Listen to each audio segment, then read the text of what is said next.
बहुत शुक्रिया मैडम।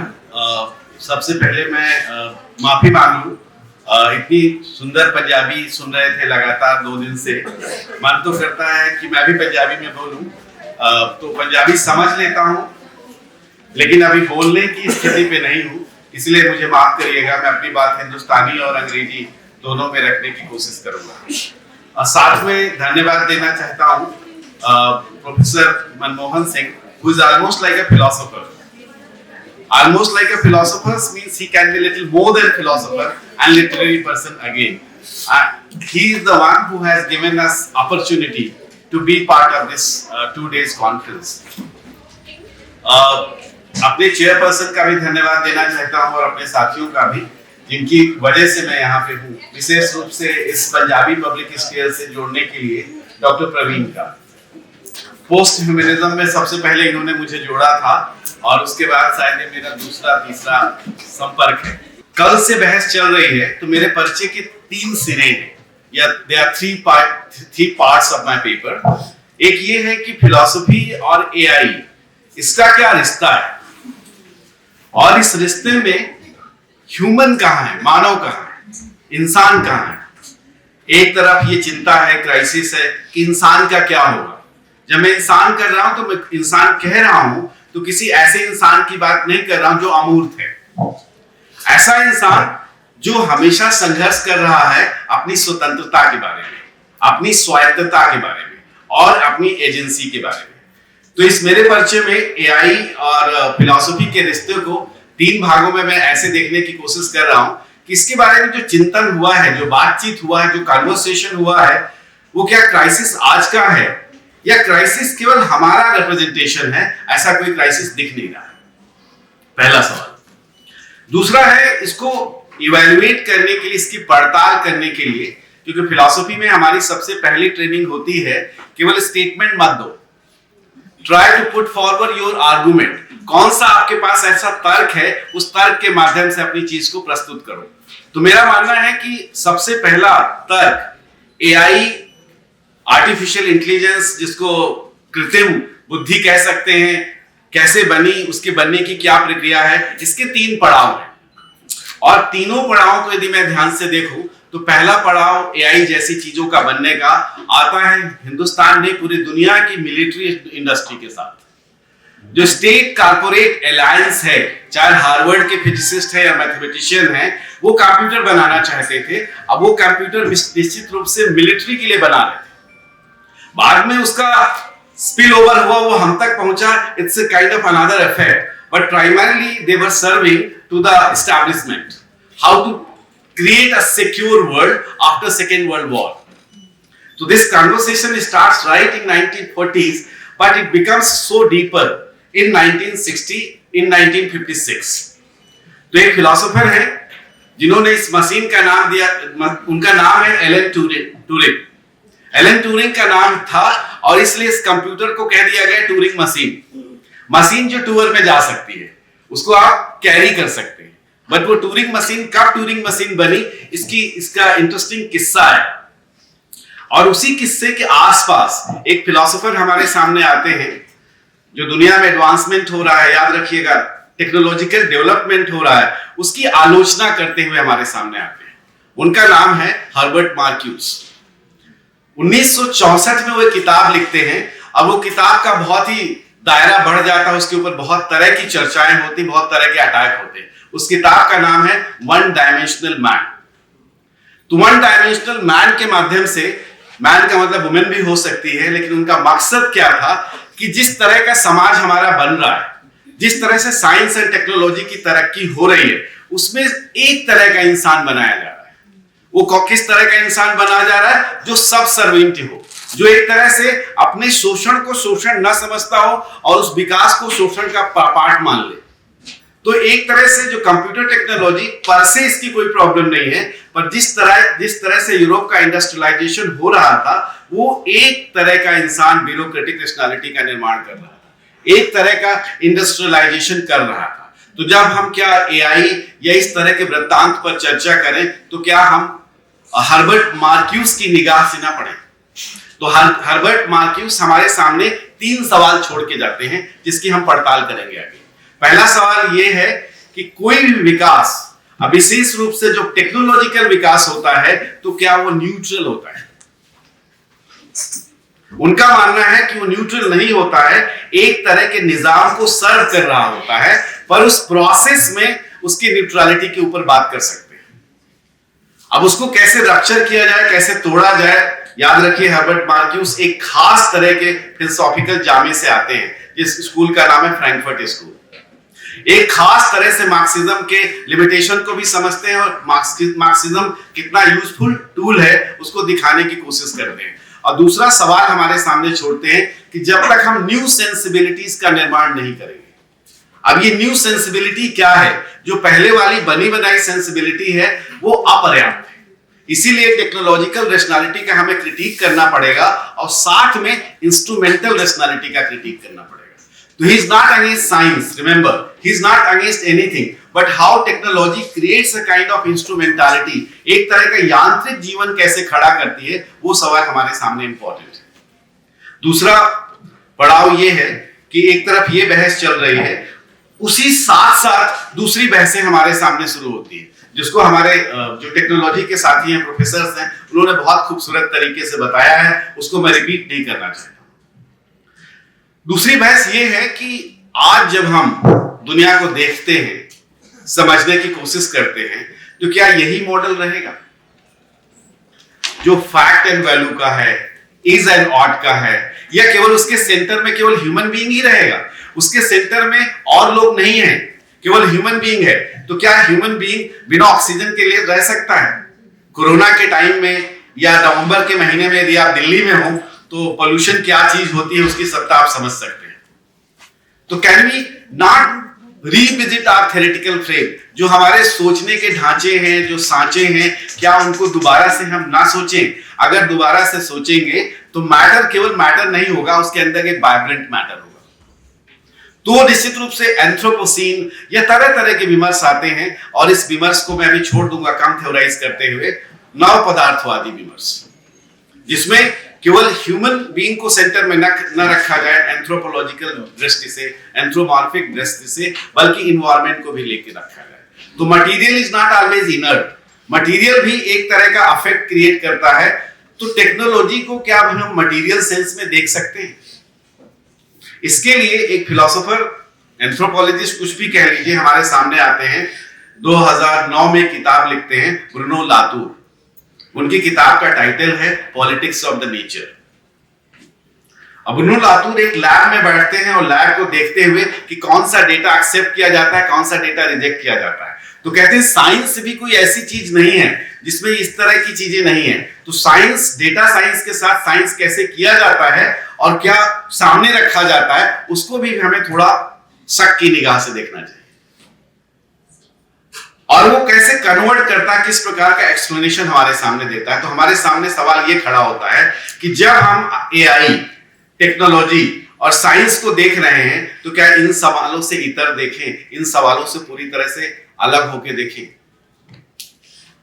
एक तीसरे फिलोसोफर, इसको थोड़ा और मैं साफ कर दूं क्योंकि बहुत जल्दी में बहुत लंबा सफर तय करने की कोशिश कर रहा हूं, वो ये है कि जब हम फिलॉसफी और आर्टिफिशियल इंटेलिजेंस को समझना चाहते हैं तो हमारे समझने के टूल क्या है? देखिए, कंसेप्चुअल थ्योरेटिकल बहसों को हम पीछे नहीं छोड़ सकते हैं, क्योंकि उन्हीं बहसों से ये हमारी समझ, मुश्किल समझ को मुश्किल बनाया जाता है। उदाहरण के रूप में 3 तरह के कॉन्सेप्ट्स होते हैं। एक कॉन्सेप्ट्स होते हैं जिनको मैं इजिली दिखा सकता हूं, इजिली वेरीफाइबल, इजंट दैट? जैसे मैंने कहा idea of the tree, you don't need to have a rocket science in order to understand the tree. इसी तरह से मैं कहूं कुछ कॉन्सेप्ट्स होते हैं जिनको हम यूज थ्योरी के थ्रू दिखा सकते हैं, बड़े आसान से यूज करते हुए बता सकते हैं कि वो दिखाए नहीं जा सकते, उनको समझाया जा सकता है। कुछ कॉन्सेप्ट्स होते हैं उनको हम कहते हैं लेयर्ड कॉन्सेप्ट और थ्योरेटिकल कॉन्सेप्ट। जैसे मैं कहूं क्या ऑटोनॉमी एआई के साथ मिल जाएगी हमें, क्या एआई हमारी ऑटोनॉमी को खत्म कर रहा है? तो जैसे मैंने एआई वर्ड के साथ ऑटोनॉमी को जोड़ दिया, डेमोक्रेसी को जोड़ दिया, तो डेमोक्रेसी को ऐसे नहीं समझाया जा सकता। ये बहुत ही डिफिकल्ट कॉन्सेप्ट है। डेमोक्रेसी को समझाने के लिए हमारे सारी मान्यताओं को देखना पड़ेगा और किस तरह का डेमोक्रेसी। तो इसी फहरिस्त में एक तीसरे फिलोसोफर आते हैं जिनके सहारे मैं अपनी बात करता हूं, वो भी by the way critical theory scholarship से आते हैं। उनका नाम है एंड्रू फीनबर्ग। वो 2002 में एक किताब लिखते हैं, उस किताब का नाम है ट्रांसफॉर्मिंग टेक्नोलॉजी। और 2002 में ये किताब लिखते हैं द ट्रांसफॉर्मिंग टेक्नोलॉजी। इसमें वो कहते हैं कि टेक्नोलॉजी को इतना डिटर्मिनिस्ट तरीके से देखने की कोई जरूरत नहीं है। Technology, remember, is a tool, like chat GPT is a tool, but chat GPT का कोडिंग डिकोडिंग करके, उसको इनकोडिंग करके हम उसको यूजफुल भी बना सकते हैं। Like you have to, it is not always by corporate. Yes, it begins with the corporate, but later on it can be improvised. So why we always look at technology from the lens of suspicion? The world has evolved and come to us through technological intervention. So technological intervention we should also see from the perspective of democracy. So ultimately he cites and he is critical to a little utopian idea of Herbert Marcuse कि दुनिया में जब विकास होता है तो technology के साथ भी एक डेमोक्रेसी रन करती है। सिंपल एग्जांपल ये है, बहुत से साथियों ने कल बताया, जब ये ग्रॉक को आप पूछते हैं तो अभी सेंसर नहीं लगा ग्रॉक में, तो ग्रॉक बेपरवाह होकर जवाब देता है। उससे एक तरह का निजाम खुश हो या नाराज हो। और मीरा नंदा नाम की एक फिलोसोफर है, वो अपनी किताब प्रॉफिट्स उसमें पोस्ट ट्रूथ इंडिया में लिखती हैं, there are two kinds of lies. एक तो डीप लाइज होती है, एक बिग लाइज होती है। तो बिग लाइज को तो आप पकड़ सकते, फैक्ट चेकर लगा करके, तरह तरह की चीजों को लगा करके यू कैन लोकेट कि लुक ये झूठ है, ट्रम्प इतने बार झूठ बोल चुका है, हिंदुस्तान के बारे में मैं नहीं बोलूंगा कुछ भी। तो एक तरह से you have capacity that you can cross check that these are the facts and how many times Trump has spoken fact and this can be verified by technological intervention within the America, isn't that? But जो deep lies होती है, लगातार बोल बोल के आप उसको एक सत्य की तरह प्रस्तुत कर देते हो, उसके साथ संघर्ष करना पड़ता है। तो ये जो सज्जन है एंड्रू फीनबर्ग, वो कहते हैं टेक्नोलॉजी के थ्रू डीप लाइज नहीं क्रिएट किया जाता है। डीप लाइज क्रिएट करने के लिए एक लगातार सरकारी इंटरवेंशन की जरूरत होती है। और वो कोई भी सिस्टम हो, जैसे हम वेस्टर्न नॉलेज सिस्टम का क्रिटिक करते करते किसी और नॉलेज सिस्टम की तरफ जाना चाहते हैं, पर वो नॉलेज सिस्टम कितना वेरीफाइबल है। तो मुझे लगता है यहां पे टेक्नोलॉजी और एआई हमारी मदद करते हुए प्रतीत। अब इसको ओपन सवाल की तरह छोड़ता हूं, डॉक्टर पंकज से पूछता हूं कितने मिनट और है मेरे? 2 मिनट। गुड। एक तरह से अब मुझे सम अप करना है। मैं 3 आर्गुमेंट आपके सामने देखिए, अगर इस पर चर्चा नहीं होगी, केवल मैं पेशकारी परफॉर्म करके चला गया, तो there is no point.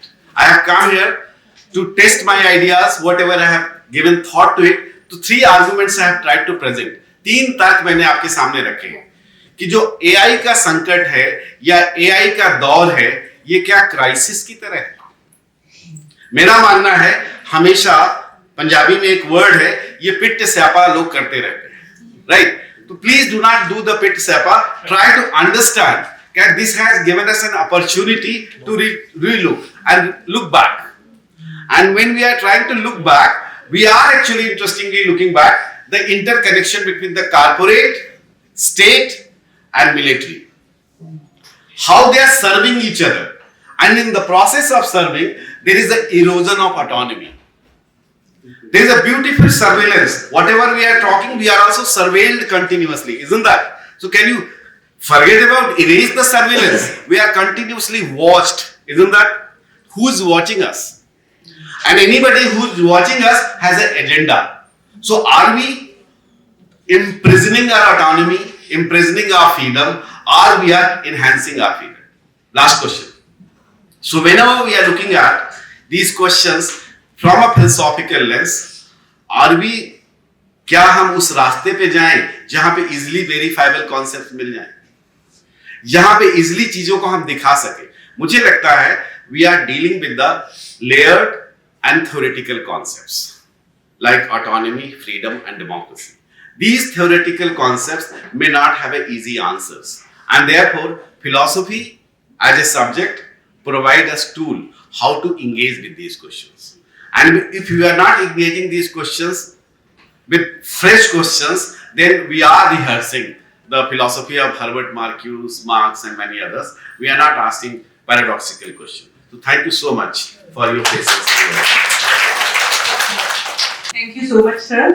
Sir ਤੁਸੀਂ ਬੜੇ ਹੀ ਫਲਸਫਾਨਾ ਅੰਦਾਜ਼ ਦੇ ਵਿੱਚ ਗੱਲ ਕੀਤੀ, ਬੜੇ ਵਧੀਆ ਵਿਚਾਰ ਸਾਡੇ ਨਾਲ ਸਾਂਝੇ ਕੀਤੇ। ਸਮੇਂ ਦੀ ਸੀਮਾ ਹੈ, ਅਸੀਂ ਤੁਹਾਨੂੰ ਹੋਰ ਸੁਣਨਾ ਚਾਹੁੰਦੇ ਸੀ ਪਰ ਸਮਾਂ ਜਿਹੜਾ ਇਸ ਦੀ ਉਹਦੇ ਅੱਗੇ ਅਸੀਂ ਬਹੁਤਾ ਜ਼ੋਰ ਨਹੀਂ ਕਰ ਸਕਦੇ।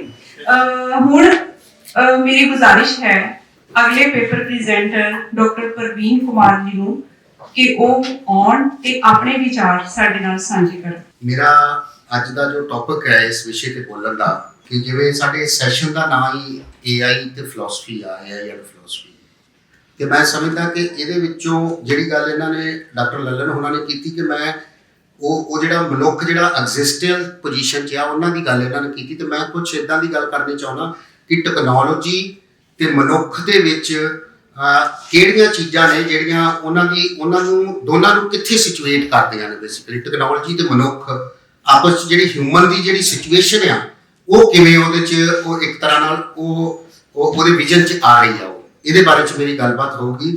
ਸੋ ਜਦੋਂ ਅਸੀਂ ਆਰਟੀਫਿਸ਼ੀਅਲ ਇੰਟੈਲੀਜੈਂਸ ਫਿਲਾਸਫੀ ਦੀ ਗੱਲ ਕਰਦੇ ਤਾਂ ਮੈਨੂੰ ਲੱਗਦਾ ਇਹਦੇ 'ਚ ਇੱਕ ਵਰਡ ਮਿਸਿੰਗ ਹੈ, ਟੈਕਨੋਲੋਜੀ, ਕਿਉਂਕਿ ਟੈਕਨੋਲੋਜੀ ਜਿਹੜੀ ਹੈਗੀ ਆ ਉਹਦਾ ਜਿਹੜਾ ਡਿਸਕਸ ਹੋਣਾ ਬਹੁਤ ਜ਼ਰੂਰੀ ਹੈ ਜਦੋਂ ਅਸੀਂ AI ਦੀ ਫਿਲਾਸਫੀ ਦੀ ਗੱਲ ਕਰਦੇ ਸਪੈਸ਼ਲੀ, ਕਿਉਂਕਿ AI ਦੀ ਫਿਲਾਸਫੀ ਵਾਇਆ ਟੈਕਨੋਲੋਜੀ ਆਊਗੀ। ਜਿਹੜੀ ਟੈਕਨੋਲੋਜੀ ਆ ਉਹ ਇੱਕ ਬ੍ਰੌਡਰ ਟਰਮ ਆ, ਉਹਦੇ ਵਿੱਚ scientific knowledge for practice purpose ਤੇ ਸਿੰਪਲ ਟੂਲ ਜਿਵੇਂ ਹਥੌੜਾ ਵੀ ਇੱਕ ਜਿਹੜਾ ਟੈਕਨੋਲੋਜੀ ਆ, ਤੇ ਕੰਪਲੈਕਸ ਸਿਸਟਮ ਜਿਵੇਂ ਇੰਟਰਨੈਟ, ਸਮਾਰਟਫੋਨ ਤੇ ਮੈਡੀਕਲ ਡਿਵਾਈਸਸ ਵੀ ਪਾਰਟ ਆਫ ਟੈਕਨੋਲੋਜੀ ਆ। ਤੇ AI ਕੀ ਆ ਕਿ AI ਇਹ ਟੈਕਨੋਲੋਜੀ ਦੀ ਇੱਕ ਸਪੈਸਿਫਿਕ ਬ੍ਰਾਂਚ ਹੈ। Machine learning, natural language process, computer vision and robotics ਜਿਹੜੇ ਕਿ ਹਿਊਮਨ ਵਾਂਗ ਬਿਹੇਵ ਕਰਦੇ ਨੇ। ਸੋ ਇਹਦੇ ਵਿੱਚ ਡਿਸੀਜਨ ਮੇਕਿੰਗ ਜਾਂ ਲਰਨਿੰਗ ਮਾਡਲ ਜਿਹੜੇ ਉਹ ਆਏ ਨੇ।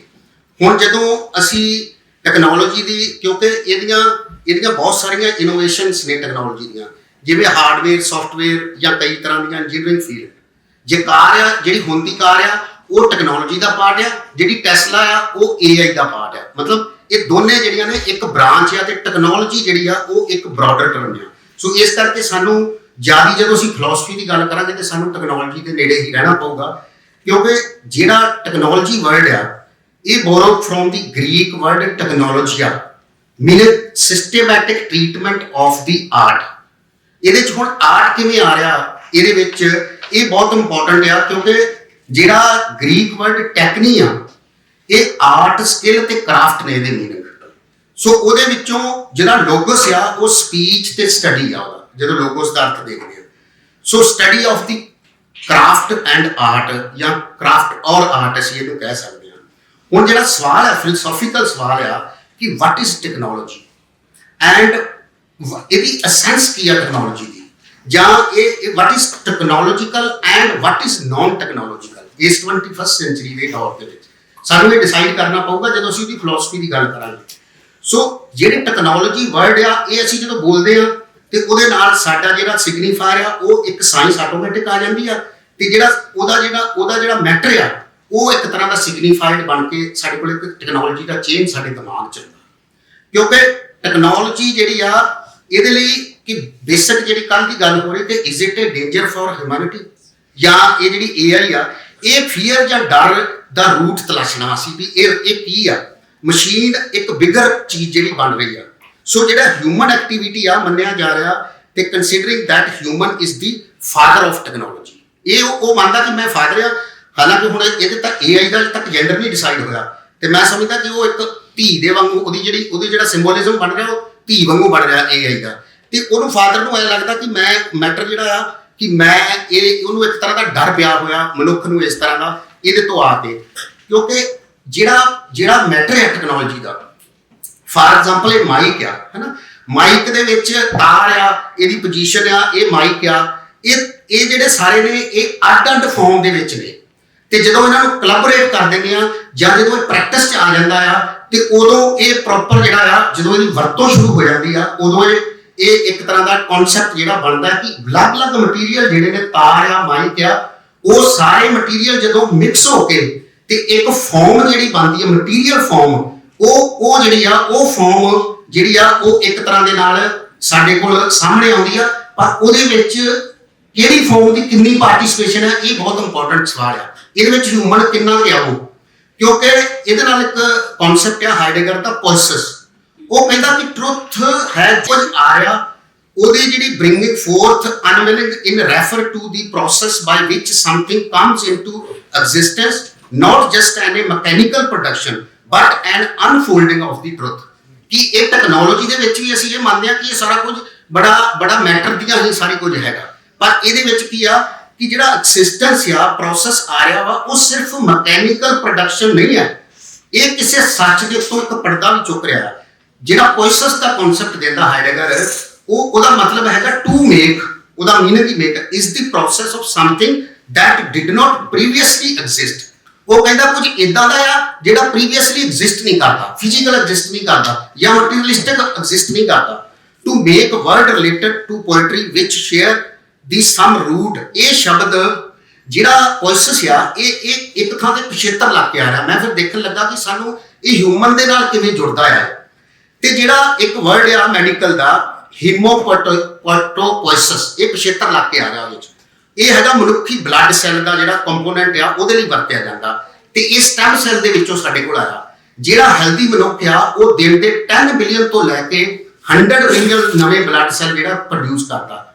ਇਹ blood cell is a cell producted through hematopoiesia and found mainly in the blood. Major type of blood cell include red blood cell, erythrocytes and white blood cell, leukocytes and platelets, thrombocytes. ਇਹ ਜਿਹੜੇ ਅਲੱਗ-ਅਲੱਗ cell ਨੇ ਇਹ ਕਿਵੇਂ ਬੰਦੇ ਦੇ ਅੰਦਰ ਇੱਕ ਨਵਾਂ ਤਰ੍ਹਾਂ ਦਾ ਸਟੈਮ ਸੈੱਲ ਜਿਹੜਾ ਜਨਰੇਟ ਕਰਦੇ ਵੀ ਇਹ 10 ਮਿਲੀਅਨ ਤੋਂ ਲੈ ਕੇ 100 ਮਿਲੀਅਨ ਤੱਕ ਇੱਕ ਤਰ੍ਹਾਂ ਦੀ ਜਿਹੜੀ ਆ ਉਹਦੇ ਅੰਦਰ ਇੱਕ ਆਰਗੈਨਿਕ ਜਿਹੜਾ ਸਿਸਟਮ ਆ ਉਹ ਚੱਲ ਰਿਹਾ ਵਾ। ਅਸੀਂ ਆਮ ਇੱਕ ਜਨਰਲ ਜਿਹਾ ਕਹਿੰਦੇ ਨੇ ਫਲਾਣੇ ਬੰਦੇ ਦੇ ਪਲੇਟਲੈਟ ਘਟ ਗਏ ਜਾਂ ਉਹਦੇ ਸੈੱਲ ਘਟ ਗਏ ਜੀ, ਹੈਨਾ। ਹੁਣ ਉਹ ਜਿਹੜੇ ਸੈੱਲ ਆ ਰਹੇ ਨੇ ਸਾਰੀ ਤਰ੍ਹਾਂ ਨਾਲ ਉਹ ਅਲੱਗ-ਅਲੱਗ ਫਾਰਮ ਚੋਂ ਆ ਰਹੇ ਨੇ, ਪਰ ਉਹਨਾਂ ਦੀ ਜਿਹੜਾ ਉਹਨਾਂ ਦਾ ਨੈਚੁਰਲ ਆਰਗੈਨਿਕ ਪ੍ਰੋਸੈਸ ਆ ਉਹਦੀ ਐਗਜ਼ਿਸਟੈਂਸ ਕੀ ਬਣੂਗੀ। ਇਹ ਇਸੇ ਤਰ੍ਹਾਂ ਹੀ ਕਿਉਂਕਿ ਟੈਕਨੋਲੋਜੀ ਦੇ ਵਿੱਚ ਜਿਹੜੀ ਮਟੀਰੀਅਲ ਫਾਰਮ ਆ ਅਲੱਗ-ਅਲੱਗ ਆ ਰਹੀ ਆ। ਜਿਵੇਂ ਇੱਕ ਰੋਜ਼ ਆ, ਹੈਨਾ, ਰੋਜ਼ ਉਹ ਬਲੂਮ ਕਰ ਰਿਹਾ, ਬਲੂਮਿੰਗ ਉਹਦਾ ਪ੍ਰੈਕਟਿਸ ਵਿਹਾਰ ਆ, ਪਰ ਉਹਦੀਆਂ ਫਾਰਮ ਜਿਹੜੀ ਆ ਉਹਦੇ ਚ ਵੱਖਰਾ ਤਰ੍ਹਾਂ ਨਾਲ ਉਹ ਆ ਰਿਹਾ। ਜਿਵੇਂ ਭਾਈ ਵੀਰ ਸਿੰਘ ਕਹਿੰਦੇ ਆ ਕਿ ਡਾਲੀ ਨਾਲੋਂ ਤੋੜਨਾ ਸਾਨੂੰ ਅਸਾਂ ਹੱਟ ਮਹਿਕਦੀ ਲਾਈ, ਜਦੋਂ ਟੁੱਟ ਗਿਆ ਡਾਲੀ ਦੇ ਨਾਲੋਂ ਕਿ ਉਹ ਇੱਕ ਵੱਖਰੀ ਫਾਰਮ ਦੇ ਵਿੱਚ ਚਲਾ ਜਾਂਦਾ ਹੈ। ਸੋ ਇਸ ਕਰਕੇ ਇਹ ਅਲੱਗ-ਅਲੱਗ ਫਾਰਮ ਦੇ ਉਹ ਮੈਟਰ ਨੇ। ਅਸੀਂ ਜਦੋਂ ਮਨੁੱਖ ਥਾਟ, ਕਿਉਂਕਿ ਐਂਥਰੋਪੋਸੈਂਟ੍ਰਿਕ ਹੋਣ ਕਰਕੇ ਮਨੁੱਖ ਉਹ ਇੱਕ ਚੀਜ਼ ਨੂੰ ਆਪਣੇ ਆਪ ਨੂੰ ਇੱਕ ਡੋਮੇਨ ਦੇ ਵਿੱਚੋਂ ਲੈ ਕੇ ਆ ਰਿਹਾ। ਮਨੁੱਖ ਜਿਹੜਾ ਨਾ ਉਹਦਾ ਫਾਦਰ ਬਣਨ ਦੀ ਕੋਸ਼ਿਸ਼ ਦੇ ਵਿੱਚ ਆ, ਕਿਉਂਕਿ ਜਿਹੜੀ ਮਟੀਰੀਅਲਿਸਟਿਕ ਫਾਰਮ ਆ ਉਹ ਮਤਲਬ ਮੀਨਸ ਲਾਈਟ ਦੇ ਰਾਹੀਂ, ਜਾਂ ਦੇਖੋ ਜਿਵੇਂ ਸਾਡੇ ਕੋਲ ਯੂਰੇਨੀਅਮ ਹੈ, ਯੂਰੇਨੀਅਮ ਦੀ ਕੁਝ ਮਾਤਰਾ એનર્ਜੀ 'ਚ ਅਸੀਂ ਕਰ ਸਕਦੇ ਹਾਂ, ਤੇ ਯੂਰੇਨੀਅਮ ਜਿਹੜਾ ਬਲਾਸਟ ਵੀ ਕਰ ਸਕਦਾ ਵੱਡੇ ਦਾ ਵੱਡਾ। ਉਹਦੀ ਇਸ ਕਰਕੇ ਮੈਟਰ ਦੀਆਂ ਅਲੱਗ-ਅਲੱਗ ਫਾਰਮ ਨੂੰ ਅਸੀਂ ਮਟੀਰੀਅਲਿਸਟਿਕ ਰਿਐਲਿਟੀ ਮੰਨ ਲਿਆ ਵਾ ਕਿ ਮੈਟਰ ਦੀਆਂ ਅਲੱਗ-ਅਲੱਗ ਫਾਰਮ ਨੇ, ਕਿ ਉਹਦੀ ਜਿਹੜੀ ਡੋਮੇਨੀਅਲ ਫਾਰਮ ਹੈ ਮੈਟਰ ਦੀ, ਡੋਮੇਨ 'ਚੋਂ ਆ ਰਿਹਾ ਕਿਸੇ 'ਚੋਂ, ਉਹਨੂੰ ਅਸੀਂ ਅਲਟੀਮੇਟ ਟਰੁੱਥ ਮੰਨ ਲਿਆ। ਜਦ ਕਿ ਜਦੋਂ ਉਹਦੀ ਸਿੰਬੋਲਿਕ ਫਾਰਮ ਦੇਖਾਂਗੇ ਜਾਂ ਉਹਦੀ ਪ੍ਰੈਕਟਿਸ ਜਾ ਰਿਹਾ ਉਦੋਂ ਇੰਟਾਇਰਲੀ ਚੇਂਜ ਹੋ ਜਾਂਦਾ, ਕਿਉਂਕਿ ਇਹ technology can not be domainial form, ਇਹ ਇੱਕ ਡੋਮੇਨ ਦੀ ਨਹੀਂ ਹੈਗੀ। ਆਰਟੀਫਿਸ਼ੀਅਲ ਇੰਟੈਲੀਜੈਂਸ ਆਲਰੇਡੀ ਬ੍ਰਾਂਚ ਹੋਣ ਕਰਕੇ it can never B the truth of ਡੋਮੇਨੀਅਲ farm, the truth of artificial intelligence, ਕਿਉਂਕਿ ਜਿਹੜੀ ਕ੍ਰੀਏਟੀਵਿਟੀ ਆ ਉਹ ਇੱਕ ਤਰ੍ਹਾਂ ਦੀ ਸਪਿਰਿਚੁਅਲ એનર્ਜੀ ਚੋਂ ਆ ਰਹੀ ਆ। ਉਹ ਪ੍ਰੋਡਕਟ ਅਲੱਗ-ਅਲੱਗ ਨੇ, ਜਿਵੇਂ ਸਿੰਬੋਲਿਕ ਫਾਰਮ ਦੇ ਵਿੱਚ ਮਿਥ, ਰਿਲੀਜਨ ਤੇ ਲੈਂਗੁਏਜ ਦੇ ਲਈ। ਐਕਚੁਅਲ ਰਿਐਲਿਟੀ ਜਿਹੜੀ ਆ ਕ੍ਰੀਏਟਿਵ ਉਹ ਮੀਡੀਏਟ ਕਰਦੀਆਂ ਨੇ। ਮੀਡੀਏਟ ਕਿਵੇਂ ਕਰਦੀਆਂ ਨੇ ਕਿ ਉਹ ਐਗਜ਼ਿਸਟ ਨਹੀਂ ਕਰਦੀਆਂ, ਨਾ ਹੀ ਉਹ ਕੰਟੈਕਸਟ ਬੇਸ ਹਨ। ਜਿਵੇਂ ਇੱਕ AI ਦਾ ਇੱਕ ਫਿਨੋਮਨੋਲੋਜੀਕਲ ਅਪੀਅਰੈਂਸ ਬਣਦੀ ਆ ਉਹਦੀ, ਕਿ ਉਹ ਫਿਨੋਮਨਾ ਬਣ ਕਿਵੇਂ ਰਿਹਾ ਆ, ਕਿਉਂਕਿ ਜਿਹੜੀ ਅਪੀਅਰੈਂਸ ਬਣੇਗੀ ਉਹ ਇੱਕ ਤਰ੍ਹਾਂ ਦੀ ਪਰਸਪੈਕਟਿਵ ਹੋ ਜਾਂਦੀ ਆ।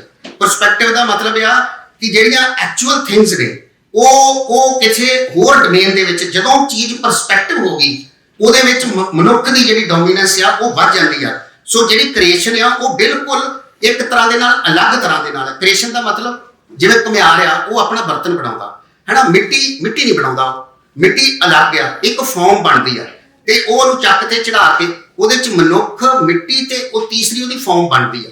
ਉਹ ਤਿੰਨ ਚੀਜ਼ਾਂ ਤੋਂ ਬਾਅਦ ਆਰਟ ਜਿਹੜੀ ਉਹਦੇ ਚ ਆ ਰਹੀ ਆ ਉਹ ਅਪੀਅਰੈਂਸ ਚੋਂ ਨਹੀਂ ਆ ਰਹੀ। ਆਰਟ ਉਹ ਕਿਵੇਂ ਉਹਦੇ ਵਿੱਚ ਆਰਟ ਜਿਹੜੀ ਆ ਕੇ ਐਂਟਰ ਕਰਦੀ ਆ, ਉਹ ਐਗਜ਼ਿਸਟ ਹੁੰਦੀ ਹੈਗੀ ਆਰਟ ਜਿਹੜੀ ਆ। ਸੋ ਹੁਣ ਉਹਦਾ ਕ੍ਰੈਡਿਟ ਕਿ ਉਹ ਘੁਮਿਆਰ ਲੈ ਗਏ ਕਿ ਮੈਂ ਬਣਾ ਰਿਹਾ, ਤੇ ਇਹ ਤੇ ਬਿਲਕੁਲ ਮਤਲਬ ਨਾਨ ਲੌਜੀਕਲ ਗੱਲ ਹੈ ਨਾ। ਸੋ ਇਸ ਕਰਕੇ ਟੈਕਨੋਲੋਜੀ ਦੇ ਵਿੱਚ ਵੀ ਉਹਦੀ ਜਿਹੜੀ ਬੰਦੇ ਦੀ ਐਗਜ਼ਿਸਟੈਂਸ ਜਿਹੜੀ ਕਿਵੇਂ ਬਣ ਰਹੀ ਆ, ਇਹ ਕਿਉਂਕਿ ਫਿਨੋਮੀਨਾ ਐਕਚੁਅਲ ਥਿੰਗਸ ਹਨ ਜੋ ਫਾਰਮ ਤੋਂ ਦੂਜੀ ਫਾਰਮ ਨੂੰ ਯੂਨਿਟੀ ਦੇ ਵਿੱਚ ਆ। ਸੋ ਇੱਥੇ ਥਿੰਗਸ ਜਿਹੜੀਆਂ ਐਲਗੋਰਿਥਮ ਐਕਸ਼ਨ ਜਾਂ ਇਟਸੈਲਫ ਵਾਪਰਦੀਆਂ ਨੇ। ਸੋ ਮਾਡਰਨ ਟੈਕਨੋਲੋਜੀ ਦੇ ਵਿੱਚ ਜਿਹੜੀਆਂ ਟੈਕਨੋਲੋਜੀ ਫੋਰਸਸ ਥਿੰਗਸ ਨੇ existence as a resource stripping them of the natural essence. ਜਿਵੇਂ ਦਰਿਆ ਹੁਣ ਵਾਈਡਰ ਪਰਸਪੈਕਟਿਵ ਚ ਆ ਰਿਹਾ, ਪਰ ਉਹਦੇ ਤੋਂ ਜਦੋਂ ਅਸੀਂ ਹਾਈਡਰੋ ਡੈਮ ਬਣਾ ਲੈਂਦੇ ਆ ਉਹ ਪਾਵਰ ਨੂੰ ਉਹਨੂੰ ਅਸੀਂ ਯੂਟਿਲਿਟੀ ਦੇ ਵਿੱਚ ਕਨਵਰਟ ਕਰ ਲੈਂਦੇ ਆ। ਸੋ ਉਹ ਜਿਹੜੀ ਯੂਟਿਲਿਟੀ ਦੇ ਵਿੱਚ ਉਹ ਇਹਦਾ ਮਤਲਬ ਕਿ ਉਹ ਉਹਦੇ ਵਿੱਚ ਪਈ ਹੋਈ ਹੈ ਦਰਿਆ ਦੇ ਵਿੱਚ ਆਲਰੇਡੀ ਉਹ ਚੀਜ਼, ਪਰ ਸਾਨੂੰ ਉਹ ਨਜ਼ਰ ਨਹੀਂ ਆ ਰਹੀ। ਉਹਦੇ ਤੋਂ ਬਾਅਦ ਉਹ ਇੱਕ ਤਰ੍ਹਾਂ ਦਾ ਲਾਈਟ ਬਣ ਕੇ ਸਾਡੇ ਕੋਲ ਆ ਰਹੀ ਆ। ਸੋ ਇਹ ਜਿਹੜਾ ਟਰੁੱਥ ਨੇ ਜਿਵੇਂ ਲੇਕ ਆ ਹੈ ਨਾ, ਲੇਕ ਦੇ ਉੱਤੇ ਪੰਛੀਆਂ ਦੀ ਡਾਰ ਉੱਡ ਰਹੀ ਆ ਹੈ ਨਾ, ਡਾਰ ਉੱਡ ਰਹੀ ਆ ਤੇ ਉਹਦਾ ਪਰਛਾਵਾਂ ਉਹਦੇ ਵਿੱਚ ਪੈ ਰਿਹਾ, ਪ੍ਰਤੀਬਿੰਬ ਬਣ ਰਿਹਾ। ਹੁਣ ਉਹ ਪ੍ਰਤੀਬਿੰਬ ਜਿਹੜਾ ਬਣ ਰਿਹਾ ਉੱਥੇ ਤੁਸੀਂ ਹਿਊਮਨ ਦੀ ਕੰਟਰੀਬਿਊਸ਼ਨ ਦੇਖੋ ਕਿ ਕਿੰਨੀ ਕੁ ਆ। ਉੱਥੇ ਇੱਕ ਪ੍ਰਤੀਬਿੰਬ ਬਣ ਰਿਹਾ ਤੇ ਉਹਦੀ ਕੋਈ ਬੰਦਾ ਪਿਕਚਰ ਲੈ ਰਿਹਾ ਹੈ ਨਾ। ਉਹ ਹੁਣ ਜਿਹੜੀ ਡਾਰ ਆ, ਨਾ ਡਾਰ ਨੂੰ ਪਤਾ ਆ ਕਿ ਮੇਰਾ ਪ੍ਰਤੀਬਿੰਬ ਆ ਰਿਹਾ ਔਰ ਨਾ ਲੇਕ ਨੂੰ ਪਤਾ ਆ ਕਿ ਮੇਰੇ ਉੱਤੇ ਪ੍ਰਤੀਬਿੰਬ ਬਣ ਰਿਹਾ। ਮਤਲਬ ਨੇਚਰ ਦੇ ਵਿੱਚ ਉਹ ਕਿੱਦਾਂ ਮਨਿਊਟਲੀ ਕੰਮ ਕਰ ਰਹੇ ਨੇ ਤੇ ਬੰਦਾ ਉਹਦੀ ਪਿਕਚਰ ਲੈ ਕੇ ਉਹ ਸੋਚਦਾ ਕਿ ਇਹ ਮੇਰੀ ਕ੍ਰੀਏਸ਼ਨ। ਮਤਲਬ ਇਹ ਜਦੋਂ ਜਿਹੜੀ ਕ੍ਰੀਏਸ਼ਨ ਆ ਉਹਦੇ ਚ ਜਿਹੜੀ ਐਗਜ਼ਿਸਟੈਂਸ ਆ ਕਿਸੇ ਇੱਕ ਦੀ ਐਗਜ਼ਿਸਟੈਂਸ ਨਹੀਂ ਬਣਦੀ, ਉਹ ਸਾਰੀਆਂ ਫਾਰਮਸ ਰਲ ਕੇ ਤੇ ਇੱਕ ਫਾਰਮ ਲੈ ਕੇ ਬਾਹਰ ਉੱਭਰਦੀ ਆ। ਉਹ ਆਰਟ ਜਿਹੜਾ ਬਣਦਾ ਆ ਕਿਉਂਕਿ ਇਹ ਲਿਟਰੇਚਰ ਦੇ ਨਾਲ ਜੁੜਦਾ ਆ। ਸੋ AI ਦਾ ਟੈਕਨੋਲੋਜੀ ਦੇ ਰਾਹੀਂ ਆਰਟ ਤੇ ਕਰਾਫਟ ਆਉਣ ਦੇ ਨਾਲ ਹਾਈਐਸਟ ਫਾਰਮ 'ਚ ਚਲੀ ਜਾਂਦੀ ਆ। ਸੋ ਟੈਕਨੋਲੋਜੀ ਰਿਵੀਲ ਕਰਦਾ ਉਹ ਟਰੁੱਥ ਆ ਜੋ ਬਾਹਰ ਕੱਢਦਾ ਆ। ਸੋ ਇਸ ਕਰਕੇ ਫਾਰਮ ਦੇ ਨਾਲੋਂ ਉਹ ਵਰਤੋਂ 'ਚ ਆ ਕੇ ਬਣਦਾ ਹੈ ਜਦੋਂ ਉਹਦੀ ਪ੍ਰੈਕਟੀਕਲ ਫਾਰਮ ਦੇ ਵਿੱਚ ਆਉਂਦਾ ਆ। ਸੋ ਉਸ ਦਾ ਕਰੈਕਟਰ ਬਣਦਾ ਕਿ ਟਰੁੱਥ ਕੀ ਆਵੇਗਾ, ਫਿਰ ਉਹਦੇ ਵਿੱਚੋਂ ਟਰੁੱਥ ਜਿਹੜਾ ਕਿਵੇਂ ਬਾਹਰ ਆਵੇਗਾ। ਅਸੀਂ ਹੁਣ ਤੱਕ ਇਹ ਮੰਨਿਆ ਕਿ ਮਨੁੱਖ ਹੀ ਇਹਨੂੰ ਬਣਾ ਰਿਹਾ ਵਾ, ਮਨੁੱਖ ਉਹਦਾ ਇੱਕ ਹਿੱਸਾ ਆ। ਸੋ ਇਹ ਟੈਕਨੋਲੋਜੀ ਦੇ ਵਿੱਚ ਇੱਕ ਰੈਸੀਪ੍ਰੋਕਲ ਆ ਉਹ ਸਾਰੇ ਦਾ ਸਾਰਾ। ਉਹ ਰੈਸੀਪ੍ਰੋਕਲ ਹੋਣ ਦੇ ਨਾਲ ਹੀ ਉਹ ਸਾਰੀਆਂ ਜਿਹੜੀ ਹਿਊਮਨ ਦੇ ਘਬਰਾਹਟ ਦੇ ਵਿੱਚੋਂ ਕਿ ਉਹ ਡੋਮੀਨੇਟ ਨਾ ਕਰ ਜੇ ਹੈ ਨਾ, ਕਿ ਉਹ ਹੁਣ ਉਹਦੀ ਜਿਹੜੀ ਘਬਰਾਹਟ ਆ ਉਹਦੇ ਵਿੱਚੋਂ ਸਾਨੂੰ ਹੁਣ ਉਹ ਹਿਊਮਨ ਜਿਹੜਾ ਉੱਥੇ ਸਿਚੁਏਟ ਕਰਨਾ ਪਵੇਗਾ ਕਿ ਇਹ ਕਿੱਥੇ ਖਲੋਤਾ ਹੈ। ਫਿਰ ਇੱਥੇ ਹਿਊਮਨ ਪਾਵਰ ਦੇ ਨਾਲ ਜੁੜਿਆ ਹੋਇਆ, ਉਸ ਕੋਲ ਕੋਈ ਹੋਰ ਚੀਜ਼ ਜਿਹੜੀ ਸਲਿੱਪ ਹੋ ਰਹੀ ਹੈ, ਉਹਨੂੰ ਲੱਗਦਾ ਕਿ ਮੇਰੇ ਕੋਲ ਇਸ ਵਰਲਡ ਪਲੈਨਟ ਦੇ ਵਿੱਚੋਂ ਇਹ ਚੀਜ਼ ਜਿਹੜੀ ਸਲਿੱਪ ਹੋ ਰਹੀ ਹੈ ਤੇ ਉਹ ਆਪਣੀ ਡੋਮੀਨੈਂਸ ਦੇ ਰਾਹੀਂ ਹਿਊਮਨ ਉਹਨੂੰ ਕੰਟਰੋਲ 'ਚ ਲਿਆਉਣਾ ਚਾਹੁੰਦਾ ਟੈਕਨੋਲੋਜੀ ਨੂੰ। ਬੇਸਿਕਲੀ ਆ ਸਾਰੀਆਂ ਗੱਲਾਂ ਉਹਦੇ ਹਿਊਮਨ ਦੇ ਫੀਅਰ 'ਚੋਂ ਆ ਰਹੀਆਂ ਨੇ ਕਿ ਇਹ ਏਦਾਂ ਹੋ ਜਾਏਗਾ ਉੱਦਾਂ ਹੋ ਜਾਏਗਾ। ਸੋ ਉਹ ਜਿਹੜੀ ਆਰਡਰਿੰਗ 'ਚ ਬੰਦਾ ਕਿਵੇਂ ਪਲੇਸ ਕਰ ਸਕਦਾ, ਉਹ ਜਿਹੜੀ ਆਰਡਰਿੰਗ ਬਣ ਰਹੀ ਟੈਕਨੋਲੋਜੀ ਦੇ ਨਾਲ ਉਹਦੇ 'ਚ ਬੰਦੇ ਦੀ ਪਲੇਸਮੈਂਟ ਕੀ ਆ।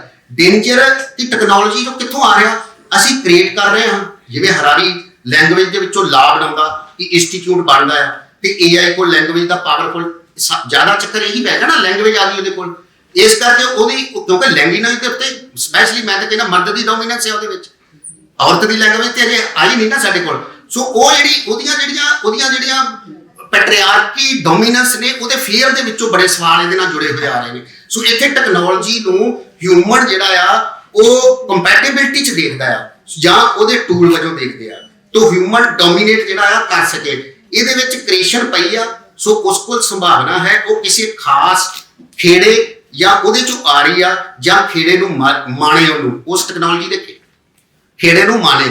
ਕਿਉਂਕਿ ਇਹ ਸਾਰੀਆਂ ਚੀਜ਼ਾਂ ਜੋ ਕੁਝ ਵਰਤਾਰਾ ਇੱਥੇ ਹੋ ਰਿਹਾ ਵਾ ਉਹਦੇ ਵਿੱਚ ਜਦੋਂ ਅਸੀਂ ਉਹਦੀ ਫਿਲਾਸਫੀ ਦੀ ਗੱਲ ਕਰਦੇ ਹਾਂ ਤੇ ਕਈ ਨਾਨ ਐਗਜ਼ਿਸਟੀਅਲ ਚੀਜ਼ਾਂ ਜਿਹੜੀਆਂ ਨੇ ਉਹ ਐਗਜ਼ਿਸਟੈਂਸ ਦੇ ਰੂਪ 'ਚ ਆਉਂਦੀਆਂ ਨੇ ਤੇ ਉਹ ਐਗਜ਼ਿਸਟੈਂਸ 'ਚ ਆ ਕੇ ਹਿਊਮਨ ਜਿਹੜਾ ਆ ਉਹ ਆਪਣੀ ਪੈਟਰੀਆਰਕੀਕਲ ਡੋਮੇਨ ਜਿਹੜੀ ਆ ਉਹ ਉਹਦੇ ਉੱਤੇ ਬਾਇਸ ਨਾ ਹੋਵੇ ਉਹਦੇ ਵਿੱਚ। ਸੋ ਉਹ ਆਪਣੀ ਕਿਉਂਕਿ ਅੱਗੇ ਵੀ ਇਹ ਐਂਥਰੋਪੋਸੈਂਟਰਿਕ ਹੋਣ ਕਰਕੇ ਹੁਣ ਸਾਡਾ ਹਵਾ ਪਾਣੀ ਸਭ ਕੁਝ ਜਿਹੜਾ ਖਰਾਬ ਕਰ ਲਿਆ ਇਹਨੇ। ਸੋ ਇਹ ਲੈਂਗੁਏਜ ਤੋਂ ਜਿਹੜਾ ਡਰ ਰਹੇ ਨੇ। ਕੰਪਿਊਟਰ ਜਦੋਂ ਆਇਆ ਸੀ ਤੇ ਕਿੰਨਾ ਕੁਝ ਕਹਿੰਦੇ ਸੀ ਬੇਰੁਜ਼ਗਾਰ ਹੋ ਜਾਏਗਾ, ਟੈਲੀਫੋਨ ਆਇਆ ਉਸ ਤੋਂ ਬਾਅਦ ਸੈਂਟਰ ਕਾਲ ਸੈਂਟਰ ਆਏ। ਸੋ AI ਡੇਂਜਰ ਨਹੀਂ ਬਣੇਗੀ। ਲੈਂਗੁਏਜ ਦੇ ਵਿੱਚ ਆਰਟ ਦੇ ਵਿੱਚ ਪੋਸੀਬਲ ਕੀ ਹੈ, ਉਹਦਾ ਆਰਟ ਕੀ ਹੈ, ਇਹ ਆਰਟ ਕੋਈ ਬਾਹਰੋਂ ਮੈਟਾਫੋਰਿਕਲ ਚੋਂ ਆ ਰਿਹਾ ਸੋ AI ਜਾਂ ਬੰਦਾ ਪਾ ਰਿਹਾ ਉਹਦੇ ਵਿੱਚ।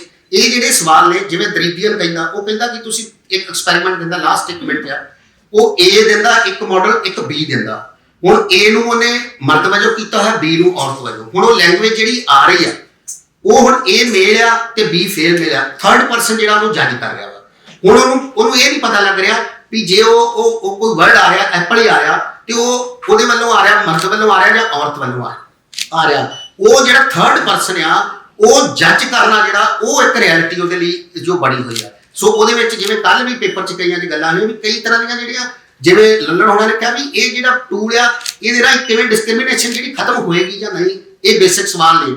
ਸੋ ਇਸ ਕਰਕੇ AI ਦੀ ਫਿਲਾਸਫੀ ਦੇ ਵਿੱਚ ਬੰਦੇ ਨੂੰ ਆਪਣੀ ਜਿਹੜੀ ਐਂਥਰੋਪੋਸੈਂਟਰਿਕ ਈਗੋ ਆ ਉਹਨੂੰ ਛੱਡ ਕੇ ਤੇ ਉਹਨੂੰ ਇੱਕ ਤਰ੍ਹਾਂ ਦੇ ਰੈਸੀਪ੍ਰੋਕਲ ਪੈਟਰਨ ਦੇ ਵਿੱਚ ਲਿਆ ਕੇ ਆਵੇ ਤੇ ਇਸ ਨਵੇਂ ਬ੍ਰਹਿਮੰਡ ਦੇ ਵਿੱਚ ਜਿਹੜਾ ਟਰੁੱਥ ਰਿਵੀਲ ਹੋ ਰਿਹਾ ਉਸ ਰਿਵੀਲ ਹੋ ਰਿਹਾ ਟਰੁੱਥ ਨੂੰ ਜਿਹੜਾ ਆ ਇੱਕ ਖੇੜੇ ਦੇ ਵਜੋਂ ਮਾਣੇ। ਬਹੁਤ ਬਹੁਤ ਧੰਨਵਾਦ। ਬਹੁਤ ਬਹੁਤ ਸ਼ੁਕਰੀਆ ਸਰ। ਟੈਕਨੋਲੋਜੀ ਤੇ ਮਨੁੱਖ ਦਾ ਕੀ ਰਿਸ਼ਤਾ ਹੈ, ਨਵੀਆਂ ਕਿਹੜੀਆਂ ਇਨੋਵੇਸ਼ਨਸ ਹਨ ਜਾਂ ਮਨੁੱਖੀ ਸਟਰਕਚਰ ਦੇ ਬਾਰੇ ਜਾਂ ਮਨੁੱਖੀ ਹੋਂਦ ਦੇ ਬਾਰੇ, ਭਾਸ਼ਾ ਦੇ ਬਾਰੇ ਕੀ ਸਾਡੀਆਂ ਇਨੋਵੇਸ਼ਨਸ ਨੇ, ਉਹਦੇ ਬਾਰੇ ਸਰ ਤੁਸੀਂ ਬੜੀ ਵਿਸਤ੍ਰਿਤ ਜਾਣਕਾਰੀ ਦਿੱਤੀ। ਇਸ ਕਰਕੇ ਤੁਹਾਡਾ ਇੱਕ ਵਾਰ ਫਿਰ ਬਹੁਤ ਬਹੁਤ ਧੰਨਵਾਦ। ਹੁਣ ਅਗਲੇ ਮੇਰਾ ਸੱਦਾ ਹੈ ਅਗਲੇ paper presenter doctor Ravinder Kaur Dhaliwal ਜੀ ਨੂੰ ਕਿ ਉਹ ਆਉਣ ਤੇ ਆਪਣੇ ਵਿਚਾਰ ਸਾਡੇ ਨਾਲ ਸਾਂਝੇ ਕਰਨ। मैं नाना थोड़ा पंजाबी च एक्सप्लेन करूंगी, but because to maintain the flow I have to speak in English. So first of all, I'm going to talk about this concept called the Frankenstein complex. In the morning as well, there were some speakers who were talking about this fear that we have from various kind of technology, and at various historical points, we have been feeling threatened by various kind of technologies. So this kind of complex or this kind of fear of something unknown, something that is alien to us, and also something which is artificial is called as Frankenstein complex. And how popular culture and especially films perpetuate this kind of fear, I've tried to highlight that in this paper.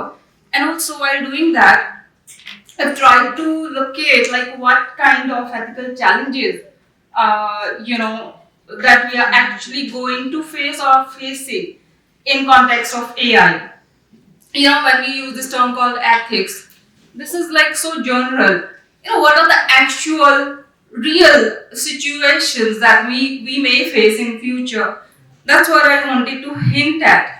What kind of philosophical or ethical dilemmas that we are actually going to face. I wanted to emphasize that through this paper. So I've taken 4 movies. I think you might have watched some of them. One is Megan, and the other one is Teri Baaton Mein Uljha Diya, and then there is Axel and Cassandra. So these are 4 movies. Have you watched any of them? Alright. So I've taken these movies specifically to indicate the relationship between man and machine. When AI-driven robots and humans, they come together, how do they react? How do they behave? And how does it influence? That's what I'm trying to point out or indicate through this paper. So, in this way, we see that in this movie called Megan, an AI doll functions as a parental substitute. What has happened in this movie Megan? This girl has lost her parents, and in order to substitute that, her Masi creates an AI robotic doll for her, and how it provides emotional security and companionship to a child. And similarly, in Teri Baaton Mein Uljha Diya, this AI humanoid serves as a romantic partner to the protagonist. So how these 2 movies indicate some kind of challenges the traditional concept of personhood. Can an AI actually replace or replicate human companionship in case of a parent or as a romantic partner? And after that, it brings to my mind the concept like how an entity that mimics emotions and forms selfhood to the continuity of, can this kind of being be called conscious or having some kind of consciousness? So if AI can remember, learn and develop behavioral patterns over time, does it possess a form of identity or consciousness is the question that I'm raising. Only if a robot is able to remember, is able to reproduce or is able to memorize certain things or ideas, can it actually be called conscious? And in the other movie called Axel, we have this AI companionship. Axel is a sort of robotic dog who is very, very loyal to his partner, and some kind of emotional bond is depicted in the movie between the two of them. So in this movie, the contrast between artificial as well as organic relationships is indicated. है ना कि हम इस तरह की relationship को can we actually equate them to that of the relationship between a normal dog and that of a human. And in the movie Cassandra, AI is depicted as an omniscient guide. It is able to predict the kind of threats that this owner can face. So such AI systems can be considered moral agents is the question that I'm posing here. Here I would like to quote Bentham, who argues that moral worth is determined by the consequences of action, and if AI minimizes suffering and maximizes well-being, should it be regarded as a morally valuable identity? Because in philosophy it is said that if your consequences lead to something that is moral or considered as ethical, can this AI be considered as a morally ethical being? Next, you see, despite AI's portrayal as a caring entity, these films also highlight its limitations. As you see in all these portrayals, initially AI-driven robots are portrayed as caring, protective beings, and in the end of it, they are depicted as destructive to humanity. So here, even in this one, you see in all the selected movies, AI is programmed to protect and assist, but its rigid and logarithmic nature prevents it from understanding the nuances of human authority. So in the end, it starts challenging the human autonomy. So it initially serves as protective, caring partner, but in the end, it starts being destructive and stops taking instructions from humans. So here in Megan, you see it illustrates the transformation as the AI doll begins eliminating perceived threats. So now this AI doll, which is given the responsibility to take care of the child, starts killing people actually who she considers as to be the perceived threats to the child. She kills a dog and also a man, who is trying to bully this girl. So that is the kind of situation which is portrayed in the movie. This reflects the challenge AI faces in ethical reasoning. Here I am invoking Kantian ethics, where he says the categorical imperative suggests that the moral action should be guided by universally applicable principles. However, AI lacks moral intuition and adapts only based on programmed directives. Similarly, in Teri Baaton Mein Uljha Jiya critiques AI's inability to comprehend human emotions' complexity. The film depicts an AI humanoid whose programmed devotions turned into obsessive control, reinforcing concerns about AI companionship, creating an illusion of intimacy. Now, there's this scene in the movie when the grandfather of the protagonist comes back from the hospital and the entire family rushes to see him. But this robot who is sitting there dressing herself, she's not able to understand that she also has to go there and see him. So that is the kind of complexity the movie highlights, like how they can merely imitate the human behavior but cannot really become human as such, even if they are given some kind of emotional capability. In Axel, the movie further explored AI overreach through the lens of surveillance. Now in Axel, this robo is given the power to kind of perceive the upcoming threats to the human with which it is associated, and it also has monitoring systems such as facial recognition and predictive policing. So in order to kind of predict the perceived threats, it is given some kind of surveillance over the human it is tagged with. So what it leads to, that I am invoking Michel Foucault's concept of panopticism here, where AI-driven surveillance subtly influences human behavior by making individuals feel constantly observed. When you know that the camera is there on your head, you would not do certain things that you want to do. So that way, how this kind of surveillance somehow molds or affects human behavior. And in Cassandra also, a philosophical dilemma is portrayed where AI's predictive abilities strip individual of the free will, echoing determinist arguments in philosophy. Baruch Spinoza argued that all events, including human actions, are determined by preceding causes. If AI makes accurate decisions than humans, should it override human autonomy? Is the question that I'm posing here. This is the central debate in AI ethics, particularly in algorithmic decision making in law, healthcare, and governance. And now, the final stage of AI's cinematic evolution is its transformation into an existential threat. All the previous speakers have also talked about this idea how AI has always been considered as an existential threat so far. And in all the selected movies, AI surpasses its original programming, defies human control, and poses a danger. These narratives reflect cultural anxieties about technological unpredictability and AI's potential for autonomy. So all these movies are in a way solidifying that Frankenstein complex, that is very much cultural and psychological phenomena. And Nick Bostrom's super intelligence hypothesis also warns that a sufficiently advanced AI could act in ways different or hostile to human well-being if its goals misalign with human values, if there is no connection between the two.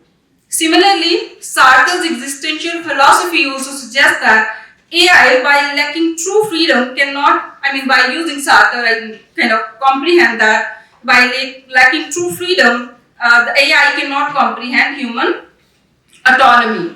Alright, so it would, in a way, it can assert, it can take over humans because it is not guided by that kind of, ethical values. So these films reinforce the Frankenstein complex, the fear that humanity's creations will turn against them. Now, after the analysis and discussion, the question that remains here, and I'm concluding here, are these narratives cautionary reflections of real world concerns, or they exaggerate the potential risk of AI by reinforcing an outdated fear of the unknown? So, from the analysis of these four movies, I tried to highlight various ethical dilemmas that humans may face in future and how it may be labeled as, kind of an effect of Frankenstein complex, that is fear of the technology, or it can also be seen as something, that we should prepare ourselves to deal with. Thank you. बहुत शुक्रिया ma'am ਤੁਸੀਂ ਮਨੁੱਖ ਤੇ machine ਦਾ ਕੀ ਰਿਸ਼ਤਾ ਹੈ morality ਬਾਰੇ ਜਾਂ human behaviour ਬਾਰੇ ਹਿਊਮਨ ਵੈਲਿਊਜ਼ ਦੇ ਬਾਰੇ ਜਾਂ ਮਨੁੱਖੀ ਹੋਣ ਜਾਂ ਉਹਦੇ ਅਸਤਿਤਵ ਦੇ ਬਾਰੇ ਬਹੁਤ ਖੂਬਸੂਰਤ ਗੱਲਾਂ ਕੀਤੀਆਂ ਇੱਕ ਵਾਰ ਤੁਹਾਡਾ ਫਿਰ ਬਹੁਤ ਬਹੁਤ ਧੰਨਵਾਦ ਤੇ ਹੁਣ ਮੈਂ ਗੁਜ਼ਾਰਿਸ਼ ਕਰਦੀ ਹਾਂ ਡਾਕਟਰ ਰਾਜੇਸ਼ ਜੀ ਨੂੰ ਜਿਹੜੇ ਕਿ department of English Punjab university Chandigarh ਤੋਂ ਸਾਡੇ ਦਰਮਿਆਨ ਹਾਜ਼ਰ ਹੋਏ ਨੇ ਕਿ ਉਹ ਅੱਜ ਦੇ ਸੈਸ਼ਨ ਦੇ ਬਾਰੇ ਆਪਣੇ ਜਿਹੜੇ ਵਿਚਾਰ ਨੇ ਉਹ ਸਾਂਝੇ ਕਰਨ My paper may be taken as an extension of Dr. Ravindra's paper. Although it's a coincidence, I never knew what he's going to talk about, but some kind of continuity you may find. So, I, being a student of literature, I'll be putting my things, invoking a text written by Amarjit Grewal, Dehi, a text in Punjabi. And so Dehi, our body. And in that very text, there is AI generated robo named, so there is a robot, female robot, and there is a male character. So my concern is like how the human body and that of the body of a computer are that something which is AI generated, say, machine. So where lies the difference? How to understand the difference between, say, the body of human and that, say, let us say, take the body of computer. There are lot of similarities between, say, human body and that of a computer generated. Say, reason, say, language. One can say that computers also has reason. It does some kind of intellectual activity. Say, it has also language that it can, say, AI is, say, there are various tools which can create text, write text. So we can say that at least be it computer generated AI, say robo, or human machine, or human being and their body. So some kind of parallels, some kind of similarity you can discern, you can find. But my concern is where the difference lies. And for that, I know the term affect. Say that I'll discuss in detail shortly. So my title of the paper is Intelligence of the Body / Affect, Differential Pedagogy in Dehi. So that is my title. And before I say begin my say perspective and positioning, I just want to read out 2 dialogues in Punjabi from the text Dehi, and then I'll take up my things. So the dialogues that I have chosen, the 2 things are very significant. One that say, should we say that the way human beings have romantic idea of love, romance, can you say that robo also would be in position to love human beings in the same way as human beings have? I am not saying sex, but the idea of romance, and that has to be differentiated from the idea of sex. And secondly, the idea of death. Can we say robo can experience death? You know, so these and so the idea of romance and the idea of death. To invoke these 2 concepts, we have to invoke the idea of concept of affect. So I am reading 2 dialogues from the book, and then I will move ahead. Say,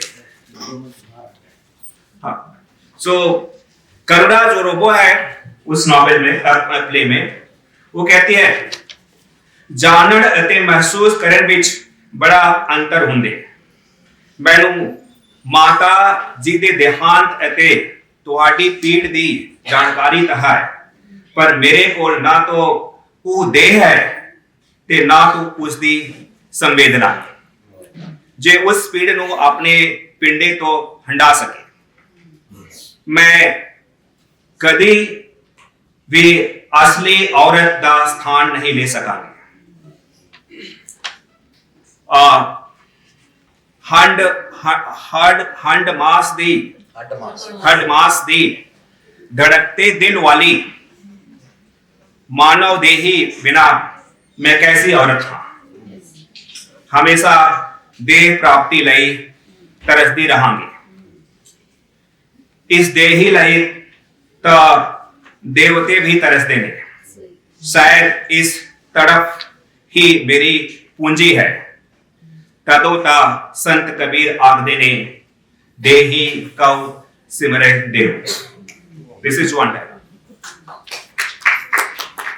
दूसरा dialogue Siddharth male protagonist who has accepted this robo as his companion so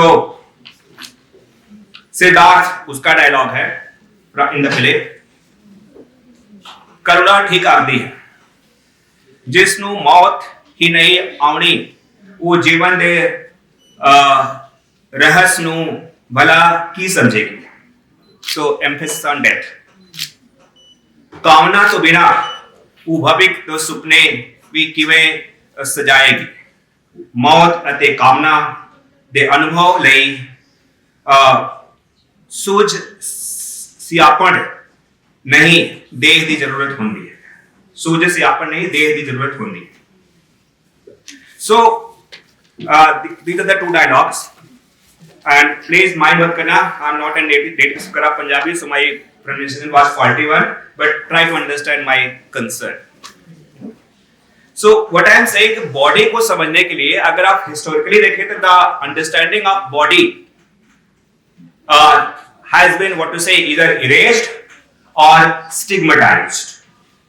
Say if you recall the history of Western philosophy from the time of Plato, from the time of say Aristotle, even Rene Descartes or Enlightenment. So what to say that body is something that is very often taken to be as a hurdle in the path of knowledge. The conception of body कि body हमेशा जो रुकावट पैदा करती है, रुकावट होती है आपको knowledge की तलाश में, ठीक है। और दूसरी ये है कि जो हायरार्की है कि soul is higher superior to that of body, इस तरह की सोच। सो कहने का मतलब कहीं एक रेशनल पर्सपेक्टिव से, रीजन के पर्सपेक्टिव से बॉडी को समझने की कोशिश की गई और that led to what to say creation of hierarchies, binaries between mind and body and that of say so this is so what I am saying, human beings are not merely what to say some kind of like a cognitive assemblage. Human beings are not merely some kind of linguistic entities. जैसा कि post structuralist discourse में कहा जाता है कि human beings are very much an effect of the institution of language. So reason and language is something that we can say are very much common to say AI generated, say robo and human body. But what is something that exceeds these two structures, say reason and language, that is the affect.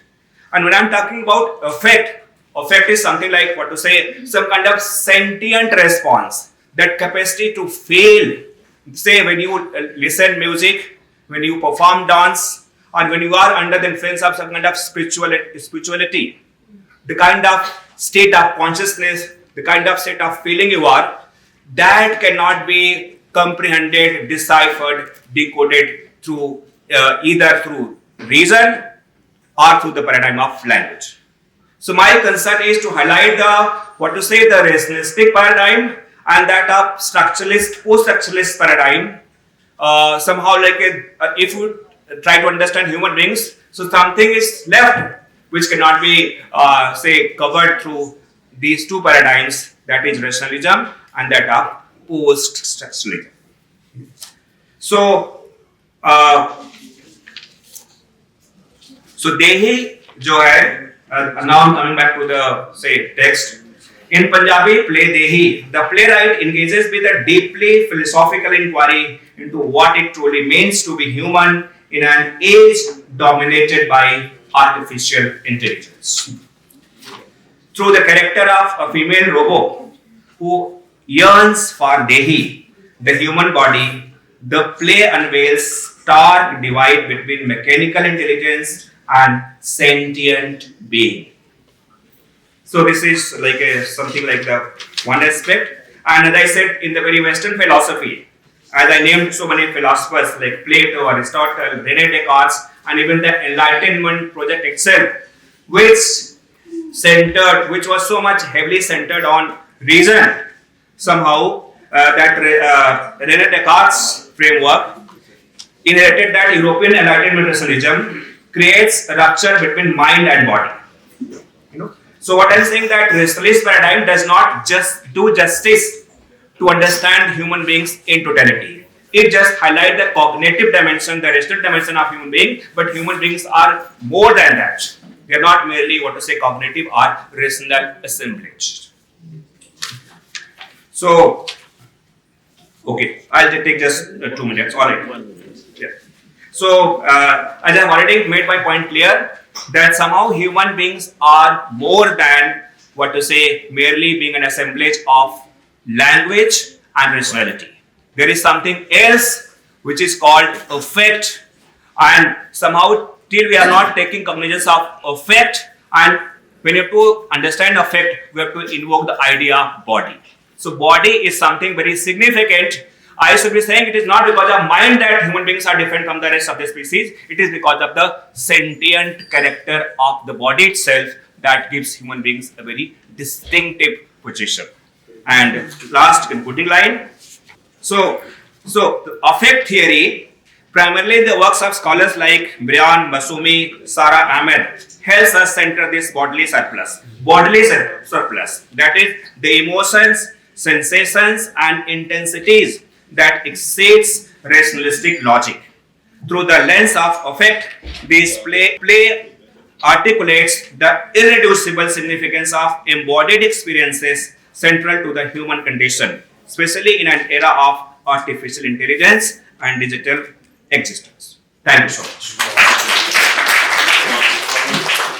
ਹੁਣ ਕਿਸੇ ਦਾ ਕੋਈ ਸਵਾਲ ਹੈ ਤਾਂ ਉਹ ਆਪਣਾ ਸਵਾਲ ਜਿਹੜਾ ਉਹ ਪੁੱਛ ਸਕਦੇ ਹੋ ਜਾਂ ਕੋਈ ਟਿੱਪਣੀ ਕਰਨੀ ਹੈ ਤਾਂ ਡਾਈਸ ਤੇ ਆ ਸਕਦੇ ਹੋ ਡਿਸਕਸ਼ਨ ਦੇ ਲਈ ਹੁਣ ਖੁੱਲਾ ਸੱਦਾ ਹੈ ਮੇਰਾ ਜਿਹੜਾ ਕੁਐਸਚਨ ਹੈਗਾ ਉਹ ਹੈਗਾ ਲਲਨ ਸਿੰਘ ਬਘੇਲ ਜੀ ਨੇ ਜੋ ਗੱਲਬਾਤ ਕੀਤੀ you understand Punjabi yes very well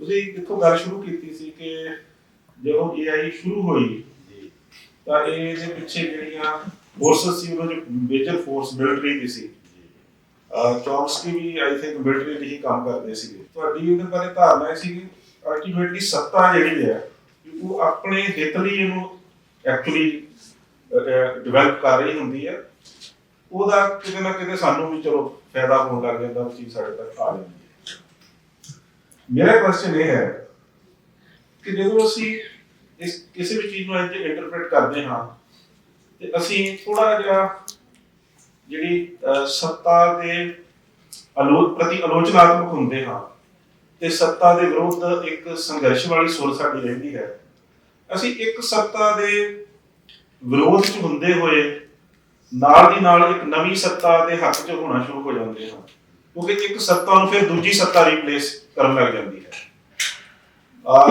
ਇੱਕ ਸੈਮੀਨਾਰ ਦੇ ਵਿੱਚ ਮੇਰੇ ਇੱਕ ਦੋਸਤ ਨੇ ਪੇਪਰ ਪੜ੍ਹਿਆ ਉਹਨੇ ਇੱਕ ਖਾਸ ਕਮਿਊਨਿਟੀ ਦਾ ਨਾਮ ਲੈ ਕੇ ਉਹਨੇ ਕਿਹਾ ਜੀ ਕਿ ਮੈਂ ਉਸ ਕਮਿਊਨਿਟੀ ਦੀ ਡੋਮੀਨੈਂਸ ਦੇ ਖਿਲਾਫ ਗੱਲ ਕਰਨੀ ਚਾਹੁੰਦਾ ਸੀ ਮੈਂ ਉਹਨੂੰ ਕਿਹਾ ਕਿ ਤੇਰੇ 'ਚ ਤੇ ਮੇਰੇ 'ਚ ਹੀ ਫਰਕ ਹੈ ਕਿ ਤੂੰ ਉਸ ਖਾਸ ਕਮਿਊਨਿਟੀ ਦੀ ਡੋਮੀਨੈਂਸ ਦੇ ਖਿਲਾਫ ਹੈ ਤੇ मैं डोमिनेंस के खिलाफ हूं व्हेन यू आर अगेंस्ट लेकिन मार्क्सिज्म के अंदर अगर रशियन मॉडल से देखें बहुत तरह के मार्क्सिज्म तो एक बहसें अंदर भी हैं बहसें बाहर भी हैं सवाल ये होता है कि केवल एक बहस से दूसरे बहस को क्या हम रूल आउट करते हैं या उसके अंदर एक मेथोडोलॉजिकल सवाल उठाना चाहते हैं तो जब आप मेथोडोलॉजिकल सवाल उठाते हैं मतलब पद्धति का और उसको समझने का तो मैं पाता हूं कि वहां पे कहीं पे डोमिनेंस डोमिनेटेड हो जाता है कहीं पे दूसरे अंतर में हो जाता है तो हमें इन अंतर विरोधों को भी समझना चाहिए जैसे कि आपने फिर मुझे मौका दिया कि जब मैं कह रहा था न्यू मटेरियलिज्म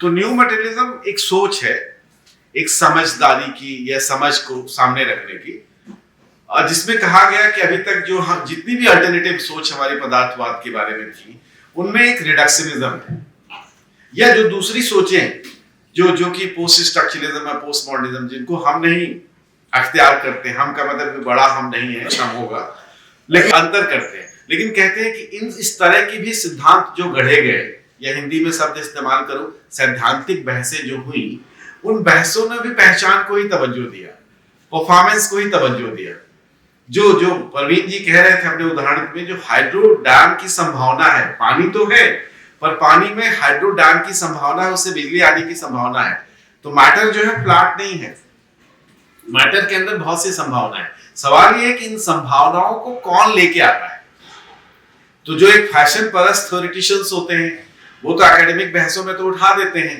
लेकिन इन बहसों को जब हम जमीन में लेके जाना चाहते हैं जैसे एआई का सवाल है तो वो चिंता का भी सवाल है और साथ में तरक्की का भी सवाल है तो जब मैं कह रहा था एक दूसरे फिलोसोफर को इस्तेमाल कर रहा था इस्तेमाल शब्द नहीं इस्तेमाल करना चाहिए उनको उनके द्वारा समझ रहा एंड्रू फ्रीनबर्ग अपनी किताब 2002 और 2017 में अंतर करते हैं दूसरी वाली किताब का टाइटल वो लिखते हैं टेक्नो सिस्टम्स चेंज हो गया टोटली ट्रांसफॉर्मेड जी तो एक तरह से कहेंगे कि जो एंजाइटी थी तो एक फिलोसोफर भी ग्रो करता है और हम भी ग्रो करते हैं हमारे फ्रेंड्स भी ग्रो करते हैं तो कहीं पे कोई डोमिनेशन को क्वेश्चन कर रहा है, कोई को डोमिनेंट को क्वेश्चन कर रहा है। इस तरह से मैं देखता हूँ।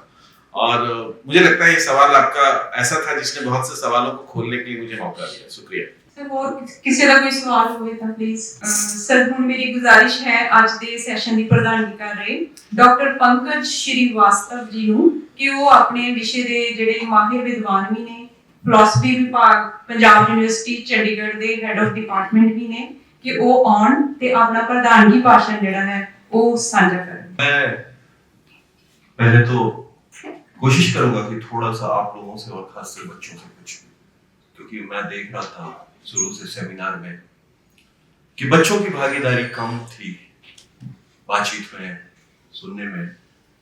बैठे जरूर थे, तो कुछ चीजों से मैं शुरुआत करूंगा जिससे कि कुछ बातें मेरी आप तक पहुंच जाए। जो विषय के विद्वान हैं प्रोफेसर ललन, राजेश जी, नरेंद्र जी और प्रवीण जी, इस पे मैंने कुछ लिखा है, लेकिन उसको मैं अपने जो भी मेरा वक्तव्य है या जो भी स्पीच है उसमें ले लूंगा और कुछ बातें संवाद बच्चों से, खासकर जो स्टूडेंट्स हैं उनसे I will try to connect. मुझे लगता है कि 2-3 महीने अगर मैं JNTU में रहूं तो पंजाबी में बोल लूंगा बहुत सारी बातें। अभी भी मैं बातचीत कर रहा था, जहां रहते हो, जहां पे रस्ते बसते हो, human has a capacity to imitate, सीख लेते हैं, अनकॉन्शियस लर्निंग होती। तो बहुत से अच्छे अच्छे वर्ड सीखे पंजाबी के, तो मैं वो कोशिश करूंगा। मेरा जो सब्जेक्ट, जैसे बात किया फिलॉसफी की, तो मैं जो थोड़ा सा बोलूंगा उस पे, वो basically paradox of human and artificial intelligence, entanglement, ethics and future. कहने का मतलब क्या है कि जो एक बात अभी बहुत देर से बात हो रही है, कुछ टेक्नोलॉजी के साथियों ने भी बात की, टेक्निक की कैसे, मैं बात क्योंकि लैंग्वेज पे है, नेचुरल लैंग्वेज क्या होती है लैंग्वेज, और दूसरी एक फिलोसॉफिकल प्रॉब्लम है, प्रॉब्लम ऑफ अदर माइंड, कि वो बच्चे जो पीछे से देख रहे हैं और ऐसे ऐसे कर रहे हैं, उनके माइंड में क्या चल रहा है। वो कर तो रहे हैं, और जिस तरह से मैं रिसीव करता हूँ, ये फिलॉसफी में होता है कि मन के अंदर क्या चल रहा है। Can we ever know what is going inside your mind और ब्रेन। ये जो सवाल है कि ब्रेन के अंदर, और इसमें कॉग्निटिव साइंटिस्ट और हमारे आर्टिफिशियल इंटेलिजेंस के बहुत प्रोजेक्ट कर रहे हैं कि हम क्या नेचुरलाइज, एपिस्टेमोलॉजी को नेचुरलाइज कर सकते हैं या नहीं। साइकेट्री, न्यूरोलॉजी और साइकोलॉजी में ये सारी कोशिशें हो रही हैं कि हम कैसे माइंड को रीड करें, क्योंकि सारा मसला तो माइंड की रीडिंग की। एक बार समझ में आ गया तो माइंड में क्या है, उसी हिसाब से मैं आर्टिफिशियल इंटेलिजेंस बन के आपको कन्विंस कर दूंगा, एक बार समझ आ जाए।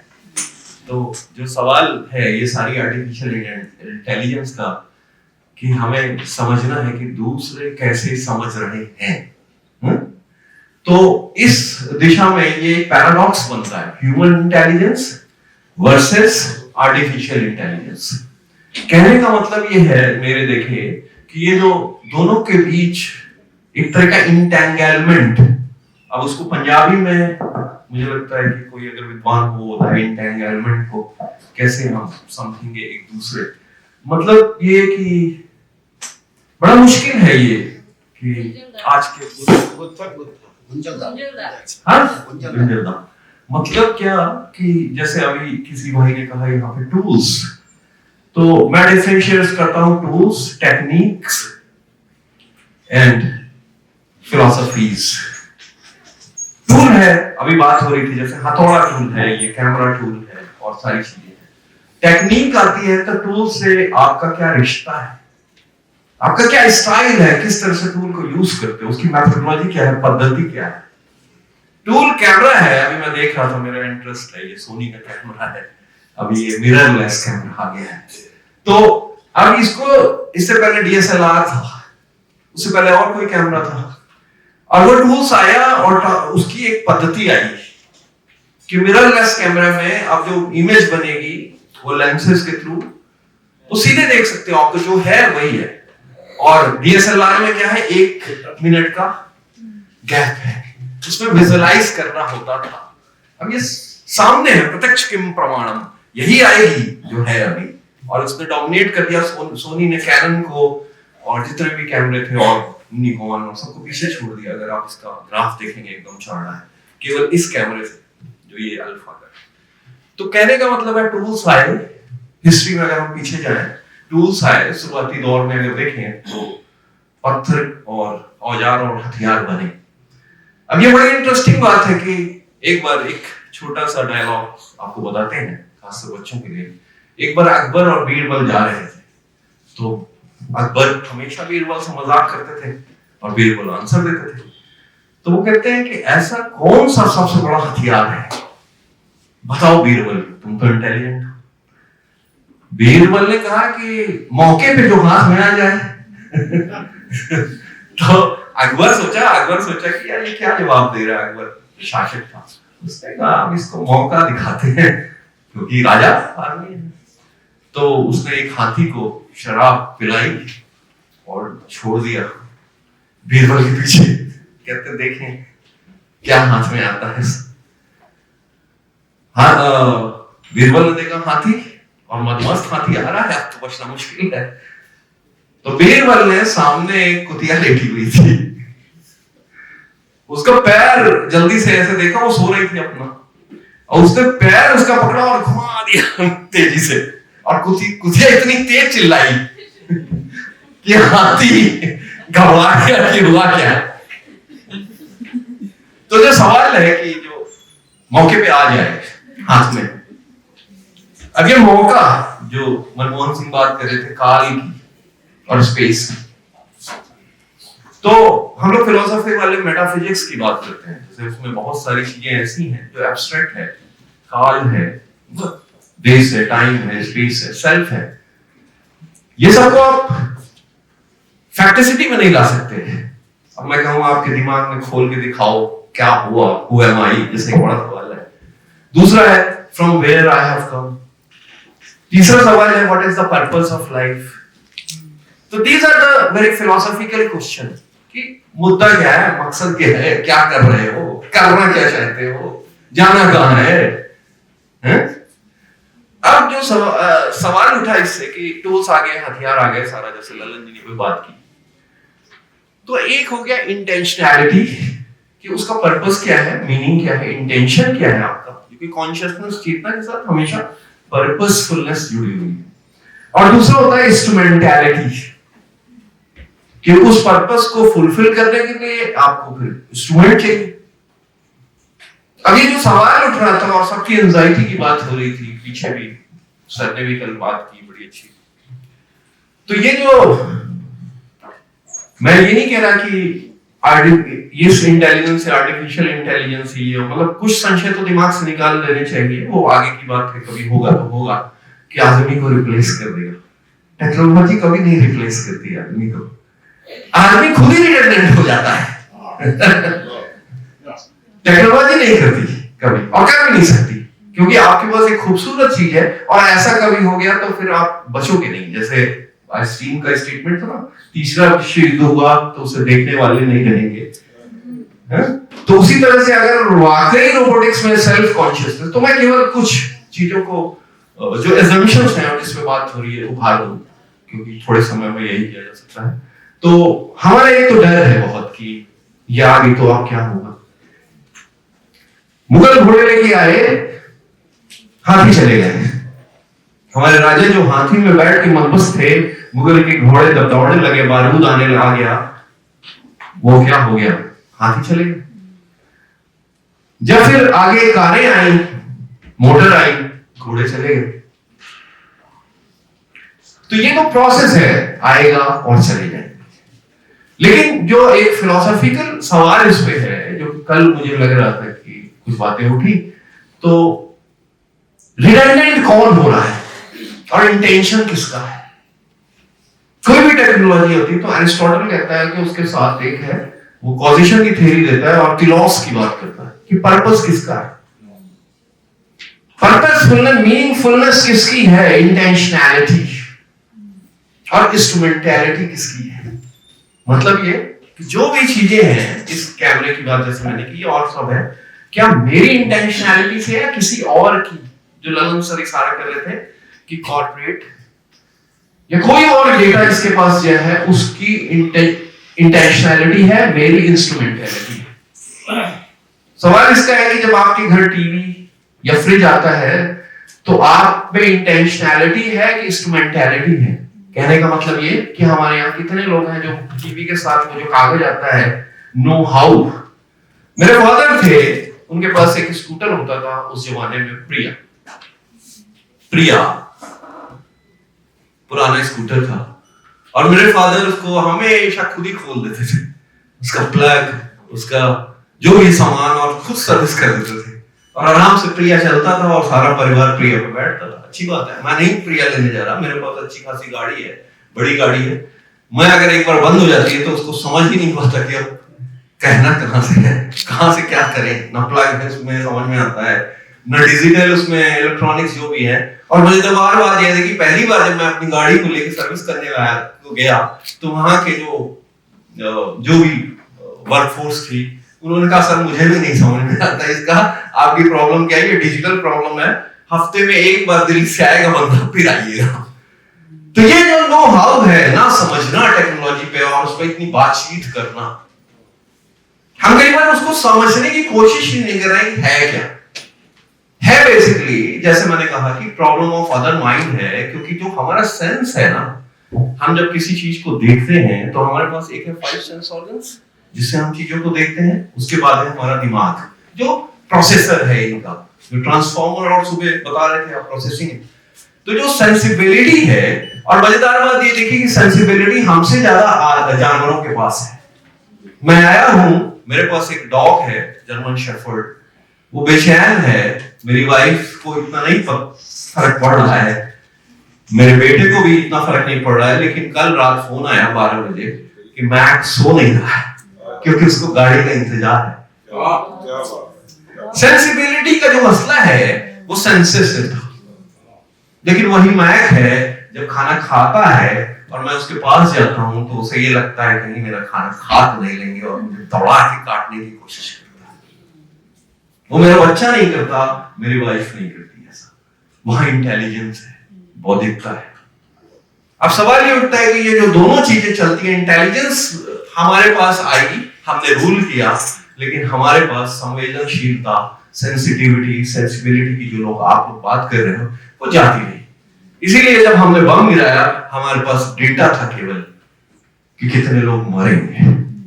जब हमारी पॉलिसी बनती है तो हमारे पास वो सेंसिबिलिटी नहीं है जिससे देख सके, हमारे पास नंबर्स है, क्योंकि जो हमारी अंडरस्टैंडिंग होती है उसके पीछे एक मैथमेटिक्स है। आप लोग भाषा वैज्ञानिक हो, आप जानते हो कि कोडिंग डिकोडिंग।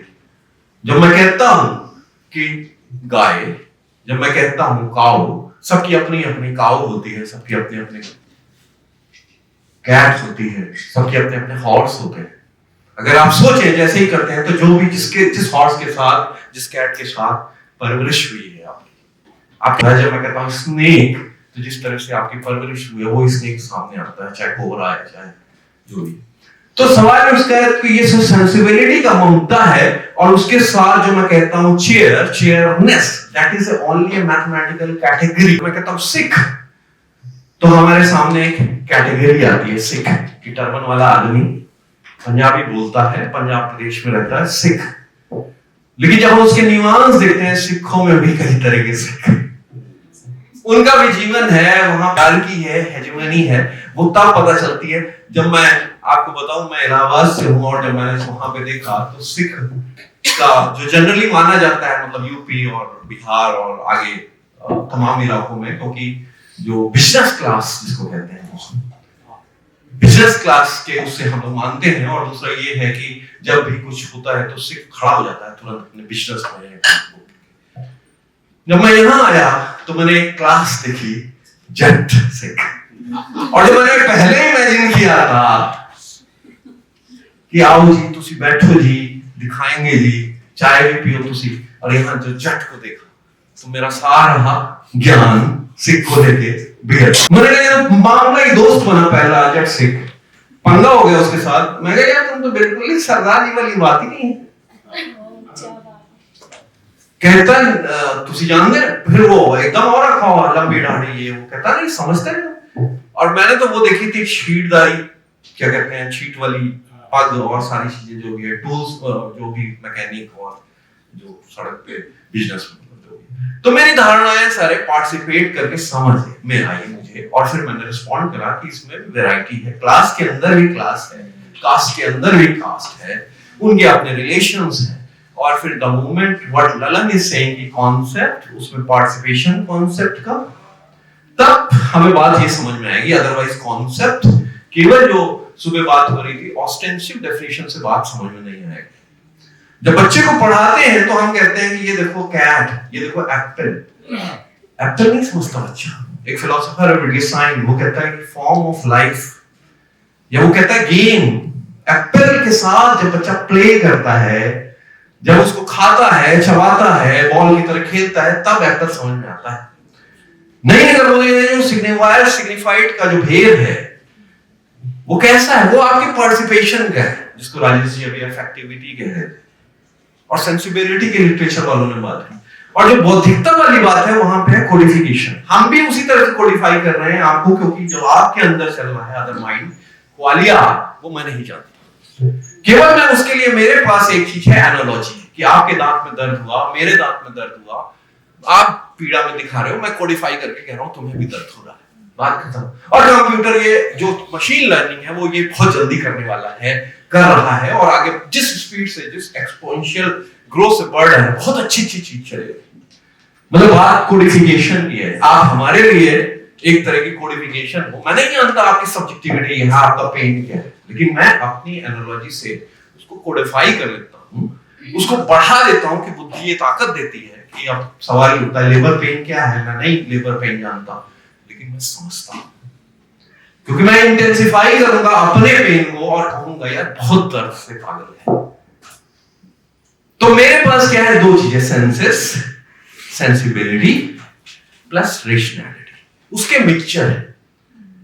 जब हम यही जाते हैं, जो सर अभी ट्रांसफॉर्मर की बात कर रहे थे, प्रोसेसर की बात कर रहे हैं, वहां सेंसिबिलिटी नहीं, प्रोसेसिंग है। सेंसिबिलिटी के लिए वो मोहताज है, क्योंकि डेटा आपसे लेगा, खुद डेटा नहीं लेता कि गहरा डेटा, जिस दिन ले लिया तो फर्म साफ हो जाओगे, हम स्पीसीज खतरे में आ जाएगी। डेटा उसको देना पड़ता है, और जो देता है उसका जो ललन सर कह रहे थे इंटेंशन है, कि किस बैकग्राउंड से डेटा दिया जा रहा है, वहां पे एथिक्स का सवाल है। वहीं पे फ्यूचर का सवाल छुआ है कि जब तक वहां पे नहीं होती अप्रोच, क्योंकि तो उसने तो दे देना है, बना के दे दिया। वो जो पुरानी कहानी है भस्मासुर वाली, उसने तो कर दिया था खास, उसके बाद कहां तक जाएगा वो। दिक्कत इस बात की है, कोई भी टेक्नोलॉजी हो इसी तरह से चलती है और आगे भी चलती रहेगी। तो पहली बात तो हमें जो थ्रेट वाली बात है, कई बार आया कि बड़ा थ्रेट है, रिप्लेस कर जाएगी, कोई रिप्लेस नहीं कर रही। वो करेगी क्या बेसिकली, क्योंकि बेसिकली उसमें इंटेंशन जो छुपा है वो है कंज्यूमरिस्ट कल्चर। लेट जो कैपिटलिज्म है उसके साथ आ रहा है कि आपकी चॉइस, आपकी माइक्रो लेवल डेटा, मैं कहां जाऊंगा, अभी जो भी सर्वर पे है, इतने कैमरे जो घूम रहे हैं ऊपर सैटेलाइट के द्वारा, वो पूरी निगाह रखे और उसको पैटर्न ढूंढ रहे हैं। तो यहां से निकलूंगा तो मैं चाय पीऊंगा या खाना खाऊंगा या जो भी है, वो पैटर्न बना के दे रहे हैं। और आप सवाल ले, हम रिडंडेंट इसलिए रहो कि हम फॉलो कर रहे हैं, हम कुछ नहीं कर रहे इसको। जो सारा कॉग्निटिव साइंस है, उसका जो प्रोजेक्ट है, उसके पीछे मंशा यही है, जो बात हो रही है वो बड़ी अच्छी चीज है कॉग्निटिव साइंस। लेकिन प्रॉब्लम उससे है कि उसमें इंटेंशन जो डाला गया है, क्योंकि वो वही वाला सवाल फिर वैल्यू का आता है, कौन फाइनेंस कर रहा है, किस तरह के प्रोजेक्ट चाहिए, सेलेबिलिटी का आइडिया चाहिए, किस चीजें किसमें डिमांड्स है, और सप्लाई इकोनॉमिक्स।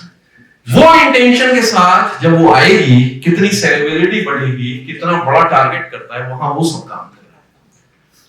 तो एथिक्स का मसला यही आ जाता है कि आपने कब स्विच ऑफ और स्विच ऑन करना है, जो सबके बातों से निकला कि अगर आपकी ये इंटेलिजेंस है, ह्यूमन इंटेलिजेंस, अदरवाइज आप जो, मैं बल्कि इनको पैराडॉक्स इसलिए कह रहा हूं, एंटेंगलमेंट वाली बात, कि वो बहुत कंप्यूटर जो है, आर्टिफिशियल इंटेलिजेंस है, वो क्रिएटिव बन रहा है और क्रिएटिव बनने की कोशिश कर रहा है, और हम क्या कर रहे हैं, हम कंप्यूटर बन रहे हैं। मतलब ये पैराडॉक्स ऐसा है कि जिस जिन ने हमें बनाया, जो अलादीन की चिराग जो बना, जो जिन्न निकला, अब वो जिन्न जो है वो हमें मर्डर कर रहा है और उल्टा हो रहा है। अब मैं जब ये चैट जीटीपी पे आया और मेरे स्टूडेंट जो कि आर्टिफिशियल इंटेलिजेंस में काम करता है, जो भी कॉग्निटिव है, उसने बताया उस रात में 2 बजे तक नहीं सो पाया, केवल इस वजह से, इस एंजाइटी से कि कहीं ऐसा ना हो कि मैं जो कर रहा हूं कंप्यूटर्स की तरह ही तो मैं कर रहा हूं, मेरी सारी क्रिएटिविटी मेरे पास है क्या, जो मेरे टीचर से ज्ञान मिला, जो डेटा मिल रहा है, मैं उसी को रिफर कॉन्फ़िगर करके वही तो नहीं रिप्रोड्यूस कर रहा हूं। अब प्रॉब्लम है कि इस जब ये बेचैनी थी, कर रहा हूं नहीं कर रहा हूं वो अलग सवाल है, बेचैनी जो थी ये ह्यूमन एसेंस है। अगर आपको लगता है अंतरतम में कि बेचैनी है, हमें एंजाइटी है मीनिंग की, एंजाइटी है कहां से आए हैं कहां जाना है, और एंजाइटी है कि मेरा टाइम है, जो मनमोहन सर ने कल बात की थी कि मेरा टाइम है, मेरा स्पेस है, उससे वो फिनिट्यूड जो राजेश जी बात कर रहे थे, उससे अगर हम we are subjected to that finitude, तो मेरी मीनिंग चेंज होगी, मेरी इंटेंशनैलिटी चेंज होगी। अगर हम रिजिड हो गए कंप्यूटर की तरह वैसे होंगे तो हम क्या बनेंगे, केवल कंज्यूमर। हम पूरे रोबोटिक ढंग से जाएंगे बाजार में, सामान खरीदेंगे, लाएंगे, फिर जाएंगे, फिर जाएंगे। तो मैं हमेशा इस बात से मैं अपनी बात अंत करूंगा कि अगर ये बच्चे जाके जिस दिन किचन में जाके अपने लिए अपनी कॉफी खुद बनाएंगे और उस मशीन से ऑर्डर नहीं करेंगे, पार्टिसिपेट करेंगे, कॉफी का मजा लेंगे, बैठेंगे कहीं और आराम से पिएंगे और सोचेंगे इन सब चीजों में, उस दिन वो क्रिएटिविटी आएगी। और जो आप जाते हो ऑर्डर करते हो कि मशीन में किया, ये जो प्रोसेस में पार्टिसिपेट करने की जो चेतना है, उससे मीनिंग बनती है, और वही ह्यूमन इंटेलिजेंस है। मुझे कोई खतरा नहीं लगता, कम से कम मैं जिस तरह से सोचता हूँ आगे आने वाले समय में क्या होगा वो हम सब देखेंगे, लेकिन इस पे हमें कि we have to participate in knowing how, somehow we forget to participate in the domain of knowledge, we just become a consumer। हमें अपने बुजुर्गों से वो सीखना होगा, हमें अपनी पीढ़ियों से वो सीखना होगा कि हम पार्टिसिपेट करेंगे, और जिस दिन मैं अपनी गाड़ी में पार्टिसिपेट करने लगूंगा उसका रियल मीनिंग बनने लगेगा। थैंक यू, धन्यवाद।